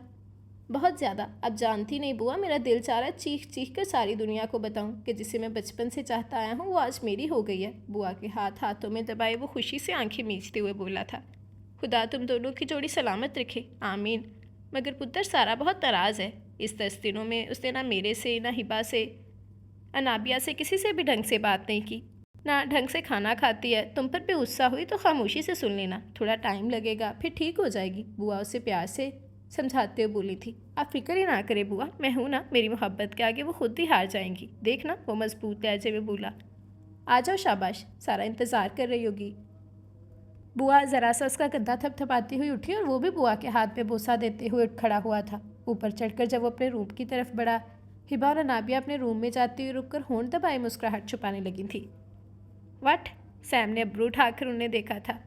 अंदर का मौसम बहुत गर्म है, बच के रहना भैया। नाबी मुस्कुराहट दबाई बोली तो सैम भी खुल के हंस दिया था। दुआ करना यार मेरे लिए। हंसते हुए अपने कमरे की तरफ बढ़ा। दरवाज़ा खोलते ही वो सामने नजर आई, बेड पर बैठी सैम की मुंतज़िर नहीं बल्कि ड्रेसिंग टेबल के पास गुस्से से चूड़ियाँ उतारती हुई। सैम गहरी सांस भरते हुए दरवाज़ा लॉक करते उसके करीब चला आया था। मैं तो समझा आप मेरा इंतज़ार कर रही होंगी, मगर आप तो काफ़ी गुस्से में लग रही हैं। ड्रेसिंग टेबल के साथ टेक लगाकर वो खड़ा हो गया था। क्या यार, मैंने अभी तक आपको देखा भी नहीं और आप सब कुछ उतार रही हैं। कुछ जवाब ना पाकर वो दोबारा बोला और उसका रुख अपनी तरफ करना चाहा, मगर वो भड़क ही तो उठी थी। Don't touch me Sam. आंखों में नफरत थी कि सैम घंग रह गया था। मगर सारा मेरी, बस सैम, मैं तुम्हारे कमरे तक आ गई, यही काफ़ी समझो। इससे आगे ना तुम बढ़ोगे ना मैं बढ़ूंगी। दूसरी सूरत में मैं तुम्हारे कमरे से तो क्या तुम्हारे घर से भी निकल जाऊंगी, समझे। उससे सुगुराती हुई उंगली उठाकर वॉर्न करती हुई ड्रेसिंग रूम में जा घुसी थी। सैम हैरत ज़दा सा वहीं खड़ा रह गया। कोई हाफ घंटे के बाद वो भारी कपड़ों और ज्वेलरी से जान छुड़वाकर सादा चेहरा लिए बाहर निकली और चुपचाप बेड पर लेटकर कंबल ओढ़ लिया था। सैम आहिस्तगी से उठा और अलमारी से कपड़े निकालकर वॉशरूम में जा घुसा। जब फ्रेश होकर बाहर आया तब तक करवट बदले वो शायद सो चुकी थी। चुपचाप वो बेड की दूसरी तरफ जाकर लेट गया था। 15 दिन गुजर गए। दोनों के दरमियान पहले दिन जैसी सनमहरी थी। जिंदगी वलीमे के दूसरे दिन से ही किसी रिपोर्ट की मानद गुजर रही थी। अनाबिया शामिर के साथ वापस जा चुकी थी। हिबा कॉलेज और सैम ऑफिस चला जाता तो पीछे वो और बुआ अकेली घर में रह जाती थी। दावतों का सिलसिला तो तब चलता ना जब सारा मानती। जब भी सैम के किसी दोस्त या जानने वाले दावत करते तो सारा इनकार कर देती। वो चुप हो जाता। वो सारा को टाइम देना चाहता था, मगर वो तो टस से मस होती नजर ना आती थी। पहले की तरह वो ऑफिस से आता, इधर उधर की ढेरों बातें करता तो चुपचाप सुने जाती या उठकर चली जाती। वो हर्ट होता, मगर बुआ उसे तसल्लियाँ देती, समझाती। वो नए सिरे से उसे मनाने लग जाता। उस दिन वो ऑफिस में था जब सारा का फ़ोन आया था। घर की गाड़ी वर्कशॉप में है, प्लीज़ तुम अपनी गाड़ी भिजवा दो, मुझे मार्केट जाना है, कुछ चीज़ें लेनी है। सैम ने ड्राइवर समेत गाड़ी भिजवा दी। आजकल वो खासा बिजी था। किसी सियासी लीडर के केस पर वो आजकल काम कर रहा था।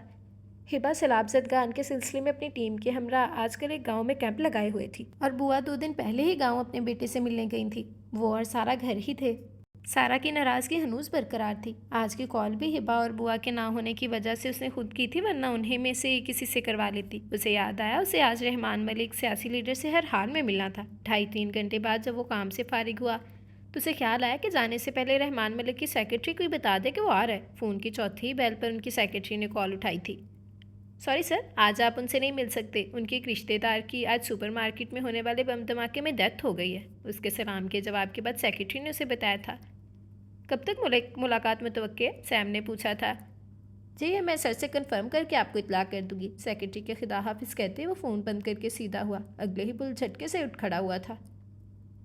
सुपरमार्केट में धमाका?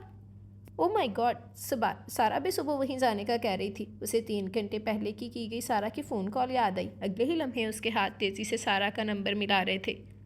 Power of. दूसरी तरफ बार बार फ़ोन ऑफ होने की रिकॉर्डिंग सुनाई जा रही थी। तेज़ी से मोबाइल उठाकर वो ऑफिस से बाहर निकला। सामने फरहान दोस्त का कैबिन था। जल्दी से फरहान से उसकी कार की चाबी लेकर वो बाहर की जानब भागा। उंगलियां मुसलसल सारा का नंबर डायल कर रही थी। हेलो। घर फ़ोन करते ही वो रशीदा काम वाली की आवाज़ सुनाई दी। हेलो रशीदा, मैं सैम। रशीदा, सारा घर पर है क्या? गाड़ी रोड पर लाते हुए उसने फुल स्पीड पर छोड़ दी थी। नहीं साहिब जी, बीबी जी तो सुबह से मार्केट का बताकर निकली थी। रशीदा जल्दी से बोली। रशीदा, मेरी बात सुनो। सारा जैसे ही घर आए मुझे इसी नंबर पर कॉल कर देना, ठीक है? वो टर्न लेते हुए जल्दी से बोला था। साहिब जी, इधर टीवी पर दिखा रहे हैं जहाँ बीबी जी मार्केट में है, वहाँ जी बड़ा धमाका हुआ है। रशीदा की घबराई हुई आवाज़ सुनाई दी। रशीदा, मैं वहीं जा रहा हूँ, दुआ करना सारा ठीक हो। सैम थकी थकी आवाज़ में बोला और कॉल बंद कर दी। मार्केट में हर तरफ खौफ हिरास फैला हुआ था। टूटी फूटी दुकानें, हर तरफ खून बिखरा पड़ा था। दूर जाती एम्बुलेंस की आवाज़ें। मार्केट खाली मैदान सा मंजर पेश कर रही थी। वहाँ किसी जीरू का नामो निशान तक ना था। सारा दिन हस्पतालों में, मुर्दा खानों, एमरजेंसी वार्ड, हर जगह वो पागलों की तरह उसे ढूंढता रहा। मगर वो ना थे। घर भी 2-3 चक्कर लगाए मगर बेसूद, थका मांदा उजड़ी हालत में रात गए। जब वो लौटा तो रशीदा उसकी तरफ दौड़ी चली आई। साहिब जी, बीबी जी का कुछ पता चला? सैम खाली खाली नज़रों से उसे देखा गया। साहिब जी, पानी पी लें। वो सर पकड़े बैठा था जब रशीदा पानी का ग्लास लिए चली आई। रशीदा, वो कहाँ होगी इस वक्त? मैंने उसे हर जगह ढूंढा, वो मुझे नहीं मिली। मैं उसे कहाँ ढूंढूं? वो उम्मीद भरी नज़रों से उसे देखने लगा। रशीदा को उसकी बिखरी हालत पर तरस आया। इससे पहले कि वो कुछ कहती, लाउंज के दरवाजे पर खटका हुआ। वो चौंक कर सीधा हुआ। अगले ही पल वो साकत रह गया था। दरवाजे में सारा खड़ी थी, सही सलामत। उसे लगा वो फिर से जी उठा है। अगले ही लम्हे वो एक ही जुस्त में उसके करीब पहुंचा। सारा, तो तुम ठीक हो ना? ख्वाब की कैफियत में उसके चेहरे को छुआ। ये यकीन होते ही कि वो वाकई जिंदा है, और फिर सख्ती से खुद से पींछ लिया। कितनी ही देर उसे सीने से लगाए उसके बाल, पेशानी, गर्दन, चेहरे पर अपनी मोहब्बत रकम करता रहा, और वो साकत खड़ी उसकी दीवानगी देखती रह गई। सैम हाथों को रगड़ता हुआ किचन में दाखिल हुआ था। ब्लैक जीन्स पर उसने ग्रे हाईनेक पहन रखी थी। किचन में सारा को देखकर उसे खुशगवार हैरत हुई। उससे भी ग्रे सूट पर ब्लैक शॉल शानों पर फैला रखी थी। वाह, यानी दिल से दिल को रहा, गालबन इसे ही कहते हैं। मुझे कॉफ़ी की काफ़ी तलब खींच लाई। और आप कॉफ़ी ही बना रही हो? वो चहकता हुआ आगे आया। उसकी आवाज़ सुनकर सारा ने बेसाख्ता गर्दन घुमाकर उसे देखा था। जो आंखों में नई चमक लिए उसे ही देख रहा था। कुछ दिन पहले का मंजर याद आया था। वो उसकी नज़रों का मुकाबला ना कर सकी। बुआ और हिबा ने चाय की फरमाइश की थी, वो देकर आती हूँ उन्हें। वो सफाई देते हुए बोली। सबका ख्याल है, मेरा नहीं। उसे सताने को वो बोला। लहजे में मसनूई खफकी भरली थी।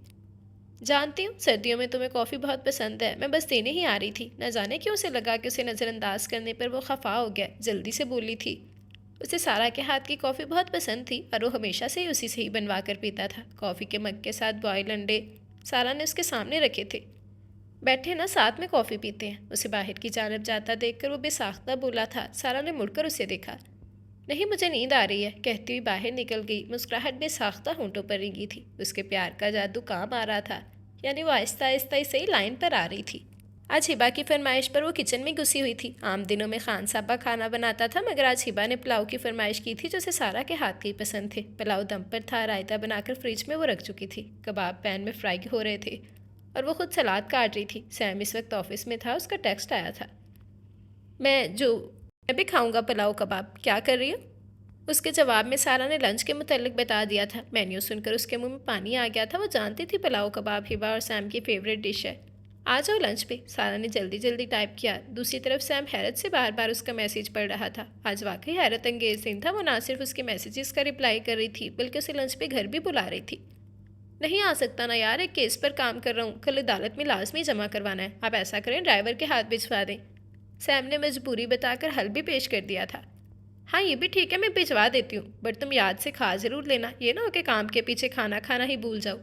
सारा का जवाबी टेक्स्ट पढ़कर वो परेशान हो चला था। उसे कब भला वो कभी सीधे मुंह बुलाती थी, और आजकल वो उसकी कोई बात रद्द ना करती थी। बल्कि पहले से ज़्यादा उसका ख्याल रखने लगी थी। वो जानता था बीच में खड़ी अजनबियत की दीवार बहुत जल्द गिरने वाली थी और वो दिन ज़्यादा दूर नहीं था। सोचते हुए बेसाख्ता मुस्कुराहट उसके होंठों पर रेंगने लगी थी। सारा काम छोड़ छाड़ वो सारा के खुशकुन ख्यालों में खो गया था। उसे बिल्कुल याद न रहा था कि उसे केस की तैयारी भी करना थी। हलीमा आंटी की बहू की डेथ हो गई थी। हलीमा आंटी की बहू शाइस्ता सारा की दोस्त भी थी। वैसे भी हलीमा आंटी की वजह से उनके घर काफ़ी आना जाना भी था। वो ऑफिस में था जब सारा ने उसे कॉल की थी और शाइस्ता की मदर की डेथ का बताया था। बुआ के घुटनों में शदीद दर्द है तो वो नहीं जा सकेंगी और हिबा के आजकल एग्जाम्स हो रहे हैं, उसका भी निकलना मुश्किल है। हम दोनों को ही जाना पड़ेगा। अदालत में कुछ काम निपटाना है, फिर मैं आता हूँ, साथ ही निकलते हैं। सैम ने फ़ोन बंद कर दिया। उस दिन वो दोनों शाइस्ता के घर आए थे। शाइस्ता की हालत भी कुछ ठीक ना थी, वो प्रेग्नेंट थी। सारा को उसे संभालना बहुत मुश्किल लग रहा था। निकलते हैं आप। जनाजे के बाद सैम उसके पास आया था।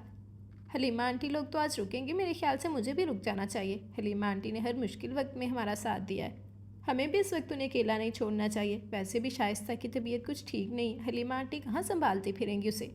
आसपास देखते हुए सारा धीरे से बोली, उसके करीब हुई थी। ओके आप यहीं रह लें, फिर मैं भी रुक जाता, मगर सुबह यहाँ से अदालत जाना मुश्किल होगा और वैसे भी हिबा और बुआ अगर अकेली होंगी। सैम धीरे से बोला था। एक दो बातों के बाद वो उसे गेट तक छोड़ने आई थी। मैं रौत को कॉल करूँगा फिर, जाते जाते वो बोला था और वो सर हिला गई थी। क्या कर रही थी? वो शाइस्ता को गर्म दूध पिलाकर सोने का कह रही थी जब सैम की कॉल आई थी। एक नज़र शाइस्ता को देखकर उसे सोता छोड़कर वो टेरेस का दरवाज़ा खोलकर बाहर निकल आई थी। कुछ नहीं, शाइस्ता बहुत डिस्टर्ब थी, अभी उसे ही सुला रही थी। तुम अब तक जाग रहे हो? बेसाख्ता कहते हुए निगाह खिड़की से अंदर घड़ी तक जा रुकी थी जो रात के 1:45 बजा रही थी। आप भी तो जाग रही हैं ना? वो भी दूबदू बोला। दूसरी तरफ बेसाख्ता खामोशी छा गई। मैं बस सोने ही वाली थी। मेरे बगैर नींद आ जाएगी आपको? रात की खामोशी में सैम की सरगोशी उसके कानों से टकराई थी। पहले कौन सा तुम्हारे साथ सोती थी? वो जल्दी से बोली, फिर पछताई थी जब दूसरी तरफ सैम की जख्मी हंसी सुनाई दी थी। बहुत सेल्फिश हैं आप सारा। मेरा आपके बगैर यहाँ दम घुट रहा है, खाली कमरा काट खाने को दौड़ा है और आप हैं कि बात अधूरी छोड़ दी। कितनी देर दूसरी तरफ खामोशी छाई रही थी। मैं फ़ोन रखती हूँ, फिर बात करूँगी। कितनी ही देर बाद वो बोली भी तो क्या। सुने सारा, वो जल्दी से बोला था मुबादा कि वो वाकई फ़ोन बंद कर ही ना दे। आपको सुबह कब लेने आऊँ? सर मैं सोच रही थी कि हलीमा आंटी लोगों के साथ ही आऊँ, वो लोग स्वयं करवा के ही आएंगे, शाइस्ता को भी साथ ले आएंगे। फिर पीछे कौन है उसे संभालने वाला? घर को भी तो बंद कर देंगे। पहले हलीमा आंटी कहती थी 10वां करवा के ही घर बंद करेंगे, मगर अब स्वयं तक ही रहना चाहती हैं। इसीलिए मैं सोच रही थी मैं भी तब तक। दूसरी तरफ मुसलसल खामोशी पाकर ना जाने क्यों वो बात को दूरा छोड़ गई थी। सैम घबराकर मोबाइल कान से हटाकर देखा कॉल चल रही थी। तभी वो बेसाख्ता सैम को पुकार बैठी थी। सारा। सैम की आवाज़ में ना जाने कैसा दर्द था। वो बेइख्तियार जी कह गई थी, आई रियली मिस यू। धीमी सरगोशी में सारा को अपने गाल तपते महसूस हुआ। कैसा दिलरुबा अंदाज था। खामोशी से कॉल काट कर वो उथल पुथल होती सांसों के साथ वहीं टेरेस पर घुटनों पर सर रख कर बैठ गई थी। नाबिया के घर बेटा हुआ था, उसकी फ़ोन कॉल आई थी। घर में खुशी की लहर दौड़ गई थी। सारा इतनी खुश थी कि उसका बस ना चल रहा था कि उठकर नाबिया के पास पहुंच जाए। बुआ ने इसी खुशी में पूरे मोहल्ले में मिठाई बांटी थी। और सैम, वो आज किसी केस के सिलसिले में इस्लामाबाद गया था। मौसम बरालूत होने की वजह से उससे राब्ता ना हो पा रहा था। इस रात वो 2 बजे घर में दाखिल हुआ था। उसका ख्याल था कि सारा घर ख्वाब खरगोश के मज़े लूट रहा होगा, मगर अपने रूम में दाखिल होते उसे हैरत का शदीद झटका लगा था। सारा कमरे में बेचैनी से टहल रही थी। उसे खुशगवार हैरत हुई। उसे लगा वो उसके इंतज़ार में जाग रही है। खैरियत, अब अभी तक जाग रही हैं? वो मस्तूरी हैरत लिए बोला और सारा उसे देखते तेज़ी से उसकी तरफ आई थी। सैम सैम सैम तुम कहाँ थे अब तक? तुम्हें नहीं पता मैं आज बहुत खुश हूँ। बाजू से पकड़कर बाकायदा सैम को घुमा ही डाला था। आर यू ओके ना सारा? सैम को उसे खुश देखकर खुशी हुई। आज उसे पुरानी खोई हुई सारा लगी थी। तुम्हें पता है सैम, नाबी के घर बेटा हुआ है, तुम मामू और मैं खाला बन गई हूँ। अगले लम्हे वो सैम के दोनों हाथ थामे चहकते हुए बोली थी। रियली? सैम ने जोश से उसके हाथ दबाए। उसके हाथों की हिद्दत और सैम की जज्बात भरी सरगोशी का असर था कि अगले ही पल वो उसके गले जा लगी थी। बिल्कुल सच सैम, मैं बहुत बहुत बहुत खुश हूँ। क्या तुम्हें खुशी नहीं हुई? अपने जज्बात उस पर अंडेल कर वो अलग होकर उसे देखने लगी थी। खुशी में से ख्याल तक न गुजरा कि वो क्या हरकत कर चुकी है। मैं भी बहुत खुश हूँ सारा, मगर मुझे खुशी इस बात की ज़्यादा हुई है कि आज आप खुद मेरे करीब आई हैं। सैम ने उसके दोनों हाथ थाम कर धीमी आवाज़ में सरगोशी की थी और अगले ही पल झुककर उसके दोनों हाथ चूम रहे थे। सारा एकदम जैसे होश में आई थी और अगले ही लम्हे उससे हाथ छुड़वा कर बाहर की तरफ लपकी। सारा, जज्बों से मखमूर लहजे में सैम ने उसे पुकारा। न जाने उसकी आवाज़ में ऐसा क्या था। दरवाज़ा खोलते उसका हाथ हैंडल पर जैसे जम सा गया था। पलटकर उसे देखा, वो उसी को देख रहा था। आंखों में जैसे इल्तिजा सी थी। अगले ही पल वो छपाक से बाहर निकल गई और पीछे सैम सर पर हाथ फेर कर रह गया था। उसका इंतज़ार करते करते न जाने कब आंख लग गई, उसे कुछ याद ना रहा था। मुसलसल बजते अलार्म की वजह से उसकी आंख खुली थी। आंख खुलते ही एक पल को उसे समझ न आया कि वो कहाँ है, मगर जब बेड के दूसरे सिरे पर सोए सैम पर नज़र पड़ी तो उसे सब याद आ गया। रात वो फजर टाइम पे कमरे में आई थी, तब तक सैम सो चुका था। टाइम पीस मुसलसल शोर कर रहा था। सैम की नींद डिस्टर्ब ना हो, इस ख्याल से उसने उठकर टाइम पीस बंद करना चाहा, मगर सैम की नींद डिस्टर्ब हो चुकी थी। शायद वो करवटें बदलने लगा और टाइम पीस उठाने के चक्कर में ऊंची होती सारा सैम की गिरफ्त में आ गई थी। सीने पर वजन पड़ते ही सैम ने पट से शरारती बच्चे की तरह आंखें खोल दी। सारा को बाजू के हल्के में देखकर वो दिलकशी से मुस्कुराया था। सुबह सुबह जगाने का ये अंदाज मुझे पसंद आया। आंखों में नींद का खुमार लिए वो धीरे से बोला था। सारा ने सिट पिटाकर उसे देखा, वो उसे ही देख रहा था। एकदम वो नजरें झुका गई। मैं वो अलार्म बंद करने लगी थी तो वो फ़कत इतना ही बोल सकी। अच्छा बहाना है, सैम ने उसे छेड़ा। वो सैम का हल्का तोड़कर तेज़ी से बेड से उतरी थी। कहाँ जा रही है? सैम ने उसे ड्रेसिंग रूम में घुसते देखा तो पूछ बैठा था। तुम उठ जाओ, ऑफिस से देर हो जाएगी। जवाब देने की बजाय वो उसे उठने की ताकीद करती अलमारी की तरफ बढ़ी। दिल की धड़कनें हद से ज़्यादा तेज़ थी। आप चाहती हैं संडे के दिन भी मैं ऑफिस जाऊँ? शोखी से कहते हुए उसने सारा को देखा जो संडे का सुनकर ढीली पड़ गई थी। सैम के चेहरे पर खामखा मुस्कुराहट रेंगने लगी थी।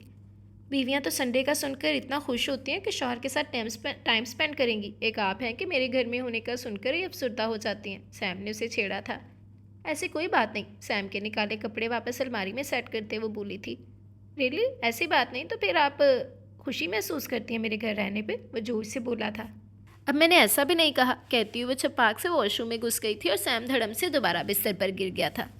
सुबह उसने ऐसे ही सरसरी सा जिक्र किया था कि उसके एक कुलीग ने सैम और सारा दोनों को अपनी एनिवर्सरी पार्टी में इनवाइट किया। वो जानता था सारा ऐसी किसी पार्टी में नहीं जाएगी, गुस्से में ही सही है, मगर शादी के बाद वो न जाने किसी जानने वाले जिन्होंने दावत की थी कि दावतों में गई थी और ना ही सैम के किसी दोस्त की दावत पर गई थी। सुबह वो जानता था कि वो नहीं जाएगी, मगर इस वक्त उसे शदीद तरीन झटका लगा जब शाम को वो वापस लौटा तो ब्लैक झिलमिलाती साड़ी में हल्की फुल्की ज्वेलरी और मेकअप के साथ वो नज़र लग जाने की हद तक हसीन लग रही थी। ऊपर से कमर से नीचे जाते स्ट्रेट खुले सिल्की बाल उसे मज़ीद दिलकश बना रहे थे। बुआ के साथ किसी बात पर खुल के हंसती वो इर्द गिर्द से बेखबर थी। अरे सैम, तुम आ गए? बेटा कब से तुम्हारे इंतज़ार में बैठी है। तुम दोनों को किसी पार्टी में जाना था ना? बुआ की नज़र अचानक ही उस पर पड़ी थी। जी बुआ, मैं बस 10 मिनट में तैयार होकर आया। हैरत से सारा को देखते हुए वो खुशी को अंदर ही अंदर दबाता तेज़ी से कमरे में जा घुसा था। जिस वक्त वो पार्टी में पहुंचे सूरज आहिस्ता आहिस्ता ढल चुका था। सैम के दोस्त और उनकी वाइफ ने उन्हें गेट पर ही रिसीव किया था। सैम वैसे आपकी ही तारीफ़ें नहीं करता सारा, जैसा सुना उससे बढ़कर पाया आपको। सैम के दोस्त की वाइफ ने मोहब्बत से उसके दोनों हाथ थाम लिए और जोर से बोली थी। सारा छिनप गई। सारा वक्त पार्टी में वो हसन की वाइफ के साथ ही रही। सनिया उसे मुख्तलिफ लोगों से मिलवाती रही। खाना खाने के बाद वो सैम और हसन के साथ एक टेबल पर बैठी थी। कॉफ़ी चल रही थी जब हसन सैम को किसी से मिलवाने ले गया था। हेलो, वो बोर हो रही थी जब एक इंतहाई खूबसूरत लड़की उसके करीब आकर बैठी थी। सारा ने अजनबी नज़रों से उसे देखा था। क्या मैं यहाँ बैठ सकती हूँ? वो इजाज़त तलब कर रही थी। श्योर, सारा आहिस्तगी से बोली। आप मुझे नहीं जानती मगर मैं आपको जानती हूँ सारा। आप सैम की वाइफ है ना? वो जो कोई भी थी बला की पुरतपात थी। जी, मगर आप कौन? सारा हिचकिचाई थी। मैं सोनिया, सैम की क्लास फेलो। ओह अच्छा, सारा खुशदिली से मुस्कुरा दी। बस एक बात पूछूं आपसे? सोनिया बोली। जी पूछें। मैं मानती हूँ आप खूबसूरत हैं, पढ़ी लिखी भी लगती हैं, आपको अच्छे से अच्छा रिश्ता भी मिल सकता था, मगर फिर सैम से शादी क्यों की? सारा के मुस्कुराते होठ एकदम सुकड़ गए थे। क्या मतलब है इस बात का? धीमी मगर सख्त आवाज़ में वो बोली थी। मैं और सैम क्लास फेलो थे। सैम जानता था कि मैं उसे प्यार करती हूँ, मगर वो इग्नोर करता रहा, इसलिए कि वो सिर्फ आपसे प्यार करता था। ऐसा क्यों भला? आप तो उससे प्यार नहीं करती ना, फिर आपने उससे शादी क्यों की? और फिर आप तो उससे 2 साल बड़ी भी है ना, इसी बात को इशू बनाकर आप इनकार कर देती। मगर आप बस उसकी बात काट कर सारा एकदम उठी थी। ये मेरा और सैम का ज़ाती मामला है और मैं उससे बड़ी हूँ, वो जानता है। मैंने उसे शादी क्यों की, इसके पीछे जो रीज़न है वो तुम उसी से पूछना। गुस्से से हाथ उठाकर कहती वो टिक टिक करती दूर खड़े हसन और कुछ लड़कियों के दरमियान खड़े सैम के सर पर जा पहुंची थी। मुझे घर जाना है। और लड़कों के दरमियान खड़े सैम ने चौंक के उसे देखा था। खैरियत? मुझे घर जाना है, सब पार्ट चेहरा लिए वो बोली। सैम दोस्तों से माजरत करता उसे साइड पर ले आया था। सारा, थोड़ी देर और, मुझे अभी घर जाना है, तुम्हें रुकना है तो रुको, मैं टैक्सी से चली जाती हूँ। वो संजीदगी से बोलती 2 कदम आगे बढ़ी जब सैम ने भी इख्तियार उसका हाथ थाम लिया था। ओके सारा, रिलैक्स, चलते हैं। कहते हुए वो हसन और सनिया की तरफ आया। इजाज़त चाही। वो काफ़ी नाराज़ भी हुए। थोड़ी देर रुकने का भी कहा मगर वो सहूलत से टालता। फिर कभी आने का कहकर चला आया था। सारा रास्ता वो सारा का सपाट चेहरा देखकर यही सोचता रहा कि आते हुए तो वो काफ़ी खुश थी। फिर ऐसी क्या बात हुई थी कि वो डिस्टर्ब हो गई थी। घर आते ही सारा अपने रूम में जा घुसी थी, जबकि वो सीधा लाउंज में बैठी टीवी देखती बुआ और हिबा के पास आ बैठा। काफ़ी देर उनके पास बैठा रहा, फिर अपने रूम में चला आया। उसे लगा सारा चेंज कर चुकी होगी, मगर उसे बेचैनी से कमरे में टहलता देखकर वो परेशान सा हो गया था। आर यू ओके सारा, अब ठीक तो है ना? कोई परेशानी है क्या? वार्डरोब की तरफ बढ़ते कदम रुके थे। तेज़ी से वो उसके करीब आई थी। मैंने तुम्हें कहा था ना मत करो मुझसे शादी। बड़ी हूँ तुमसे, कोई जोर नहीं मेरा तुम्हारा। लोग हंसेंगे, तमाशा बनाएंगे, मगर नहीं, तुम्हें शौक चढ़ा था मुझसे शादी करने का। अब देख लिया ना, लोग मुझ पर हंसते हैं, मेरा मजाक बनाते हैं, मगर तुम्हें क्या, तुम खुशियाँ मनाओ। लेकिन एक बात याद रखना, मैं खामोश नहीं बैठूंगी, मुंह तोड़ दूंगी उस कमीनी का। तुम्हें किसने कहा था? किसी ने मशवरा दिया था मुझसे शादी करने का? उसी से कर लेते, कम अज़ कम मेरा मजाक तो ना बनता। उसका गिरेबान पकड़े मुसलसल झंझोड़ते हुए सैम को अपने हवासों में ना लगी थी। सारा बी रिलैक्स, प्लीज़ यहाँ बैठें, मुझे बताएं क्या हुआ है। वो उसके दोनों हाथ थामते हुए बोला, नहीं करनी मुझे तुमसे बात, नहीं रहना मुझे तुम्हारे साथ। तुम उस अपनी सोनिया के पास जाओ, बस मुझे अकेला छोड़ दो। उसके हाथ झटकते हुए बफर उठी थी। सैम ने सख्ती से होंठ खींच लिए थे। क्या कहा आपसे सोनिया ने? मुझे बताएं सारा। सैम ने उसे बाजू से थामना चाहा। डोंट टच मी, दफ़ा हो जाओ, मैंने कहा ना, जाओ तुम अपनी सोनिया के पास। वो ज़ोर से चिल्लाई। सारा, वो कराहा, मेरी बात नहीं सुननी मुझे तुम्हारी कोई बात, जाओ तुम यहाँ से। उसे धक्का देते हुए बोली। वो अलग बात मजबूत जिसामत की वजह से वो अपनी जगह से ज़रा भी ना सिरका। कितनी ही देर वो चुपचाप सारा को देखता रहा, फिर आहिस्तगी से मुड़ा था। ठहरो, तुम ऐसे नहीं जाओगे, पहले मुझे तलाक दो, फिर इस कमरे से बाहर जाना। दरवाजे के हैंडल पर रखा सैम का हाथ साकत हुआ था। सारा, वो बेयकीन सा मुड़ा। सुना तुमने, पहले मुझे तलाक। अगले ही लम्हे पड़ने वाला थप्पड़ इतना शदीद था कि बात उसके मुंह में ही रह गई थी। सैम ने हाथ बढ़ाकर उसके बाल मुट्ठी में बद लिए थे। आइंदा ऐसी बात मुंह से निकाली ना तो अपने साथ साथ आपकी भी जान ले लूँगा, समझी? और रही सोनिया, तो उसे तो मैं नहीं छोड़ने वाला। उसे ज़ोर से झटका देकर खुद से अलग किया और लंबे लंबे डग भरता कमरे से क्या घर से ही बाहर निकलता चला गया। और पीछे वो मुंह पर हाथ रख के फूट फूट कर रो दी थी। रात का न जाने कौन सा पहर था जब वो नढाल सा घर दाखिल हुआ था। लाउंज की लाइट ऑफ थी, जिसका मतलब था बुआ और हिबा अपने अपने कमरे में जा चुकी हैं। वो गहरी सांस भरता हुआ अपने रूम की तरफ चला आया। आहिस्तगी से दरवाज़ा खोलकर वो अंदर दाखिल हुआ। सामने ही वो करवट बदले शायद सो रही थी। चाप पैदा किए बगैर वो वॉशरूम में जा घुसा। काफ़ी देर बेसन पर झुका वो आंखों पर ठंडे पानी की छींटे मारता रहा। जल्दी आंखों को सुकून मिला तो वो बाहर निकल आया। वो यूं ही पड़ी सो रही थी। सैम कितनी ही देर बैठा उसकी कमर को घूरता रहा। कितने सुकून से सो रही थी ना। उसका चैनो सुकून लूट कर ठंडी आह भरता वो करवट बदल कर लेट गया। कुछ लम्हे लगे थे उसे गनूदगी में जाने के लिए, मगर अगले ही पल कोई अजीब सा एहसास था जो उसे नींद से जगा गया। एकदम से वो उठा था। वो रो रही थी। हाँ, वाकई वो रो रही थी। सारा, अगले ही लम्हे वो उस पर झुका था। आप रो रही हैं? धीरे से उसके शाने पर हाथ रखा था। वो शायद रो रो के नढाल हो चुकी थी, किसी सहारे की तलाश में थी। सैम के हाथ लगाते हुए उसके सीने से जा लगी और फूट फूट कर रो दी।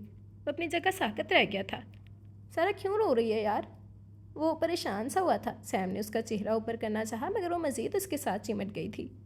सारा, वो बेबस हुआ था। क्या हो गया यार? अच्छा, रोई तो नहीं ना? सैम ने उसके शाने पर हाथ रखा।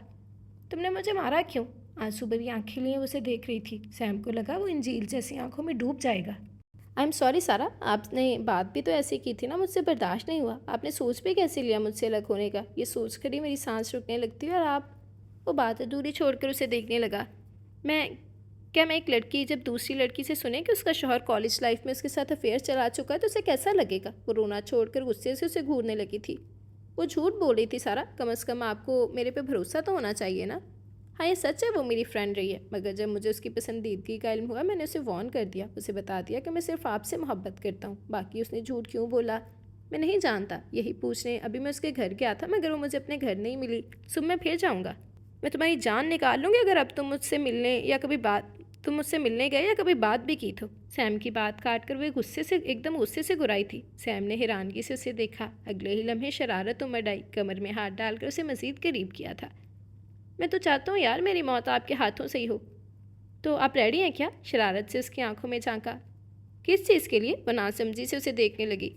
मुझे कत्ल करने के लिए। सैम की निगाहों में क्या कुछ नहीं था, वो छिनप गई थी। Shut up. करवट बदलनी चाहिए, मगर सैम की गिरफ्त इतनी मजबूत थी कि बस फड़फड़ा कर रह गई थी। बहुत ज़ोर की लगी थी क्या? उंगलियों की पोरों से नरमी से उसका गाल छूते सरगोशी में वो बोला था। हाँ बहुत। वो शरारत पर आमादा थी। शायद की निखियों से सैम को देखा, वो उसी को देख रहा था। सारा ने घबराकर नजरें झुका दी। रियली वेरी सॉरी सारा, सैम ने धीरे से कहते हुए झुककर होंठ उसके गाल पर रख दिए। उसके होंठों की हिद्दत और सरगोशी पर सारा को किसी कदर सुकून महसूस हुआ। हया से उसकी पलकें झुकती चली गई थी। आई लव यू सारा, आई रियली लव यू। उसकी पुरनम पेशानी पर लम्स छोड़ा था। और मैं तुमसे कभी नफरत नहीं कर सकती सैम। सारा ने आहिस्तगी से पलकें मूंद कर सर उसके सीने पर रख लिया। सैम ने धीरे से उसे किसी कीमती चीज़ की तरह अपने अंदर समो लिया। एक अजीब सी सरशारी और मुकम्मलपन रगों में चैन और सुकून बनकर सरायत कर गया। सारा का ये अंदाज उसे खूब भाया। उसकी ख्वाहिश में वो ना जाने कैसे कैसे तड़पा था। पुख्ता इरादा, सच्ची लगन और पकीज़ा मोहब्बत कामयाबी का जीना धीरे धीरे बूर करते आखिर मंजिल पा ही जाती है। ख़त्म शुद्ध जी। तो ये था हमारा आज का नावल। उम्मीद करती हूँ कि आप लोगों को पसंद आया होगा। अपनी राय का इज़हार ज़रूर कीजिएगा। आप सबकी राय का, आप सबके कमेंट्स का मैं बेसब्री से इंतज़ार करूँगी। ज़रूर बताइएगा कि आज की कहानी आप लोगों को कैसी लगी, कौन सा करैक्टर अच्छा लगा, कौन सा बुरा लगा।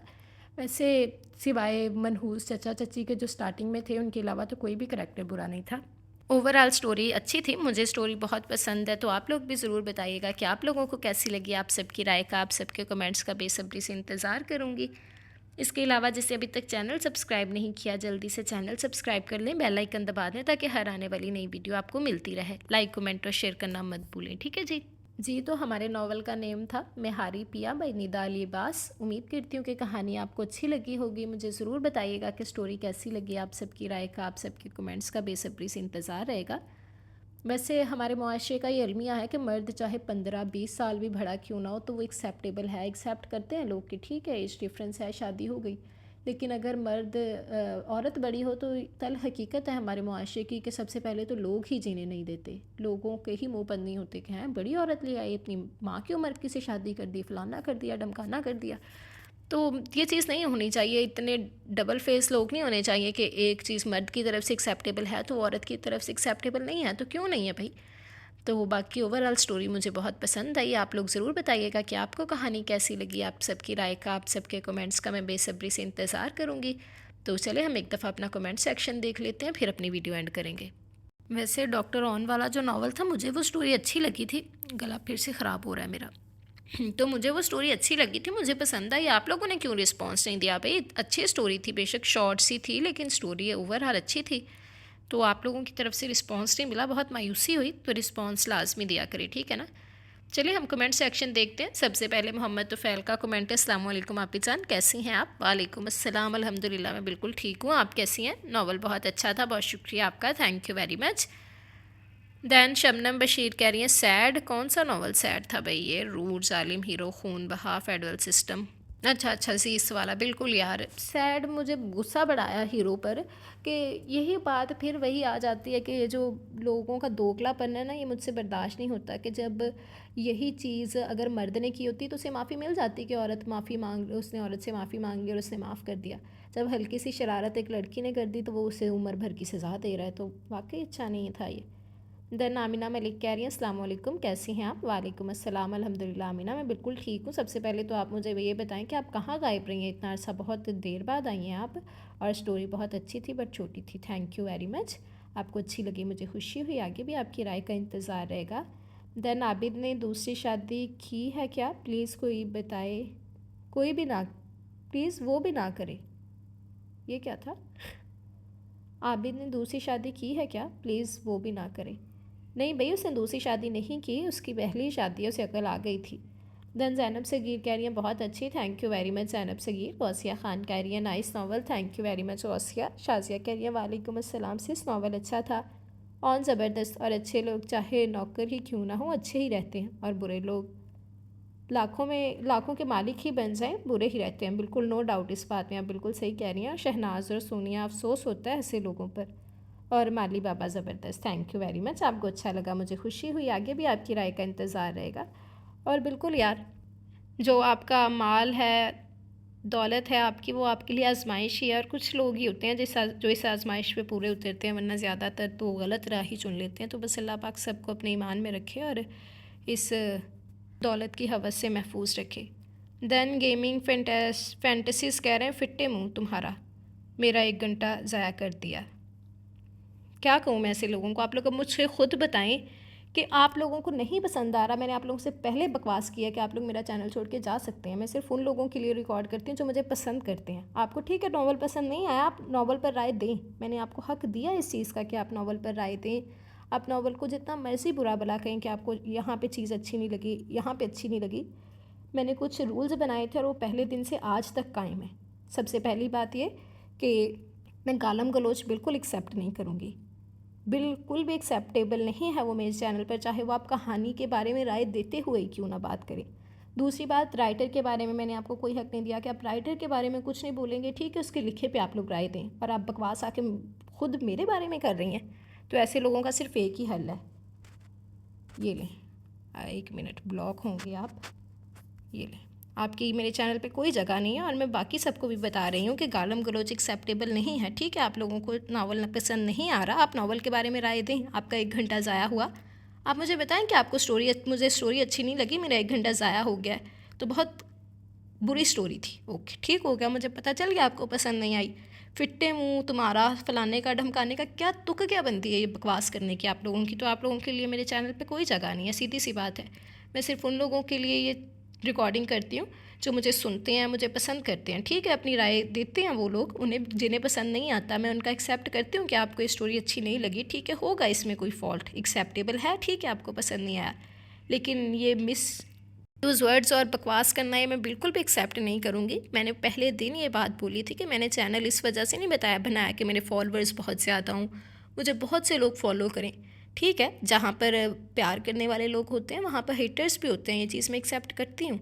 लेकिन हेटर्स भी एक हद तक ठीक है, जहाँ गालम गलोच आ जाए मैं सिर्फ उन्हें ब्लॉक का ऑप्शन मेरे पास है और वो सिर्फ ब्लॉक होते हैं। मुझे बिल्कुल नहीं ऐसे सब्सक्राइबर्स चाहिए, मुझे इतनी आवाम चाहिए ही नहीं। मैंने पहले रोज़ ये बात की थी कि मुझे सिर्फ वो लोग चाहिए जो इज़्ज़त देना और इज़्ज़त करना जानते हो, उन्हें ही इज़्ज़त मिलती है जो इज़्ज़त करते हैं, ठीक है ना। तो इज़्ज़त के दायरे में रहा करें, ठीक है। आपको स्टोरी पसंद नहीं आ रही है, अब अपनी राय का इस तरह इजहार करें कि अगला बंदा भी हर्ट ना हो और आपका पॉइंट ऑफ व्यू भी समझ जाए कि आपको स्टोरी पसंद नहीं आई। आगे रोज़ आर्ट कह रही है nice, thank you very much Rose Art. Shahnaz Afif कह रही है ऑसम, थैंक यू शहनाज। सुबहान मलिक कह रहे हैं ज़बरदस्त, थैंक यू वेरी मच सुबहान मलिक। कैंडी क्रश लवर कह रहे हैं good story, thank you very much candy crush lover. Novel का नेम वीडियो के लास्ट में मेंशन है।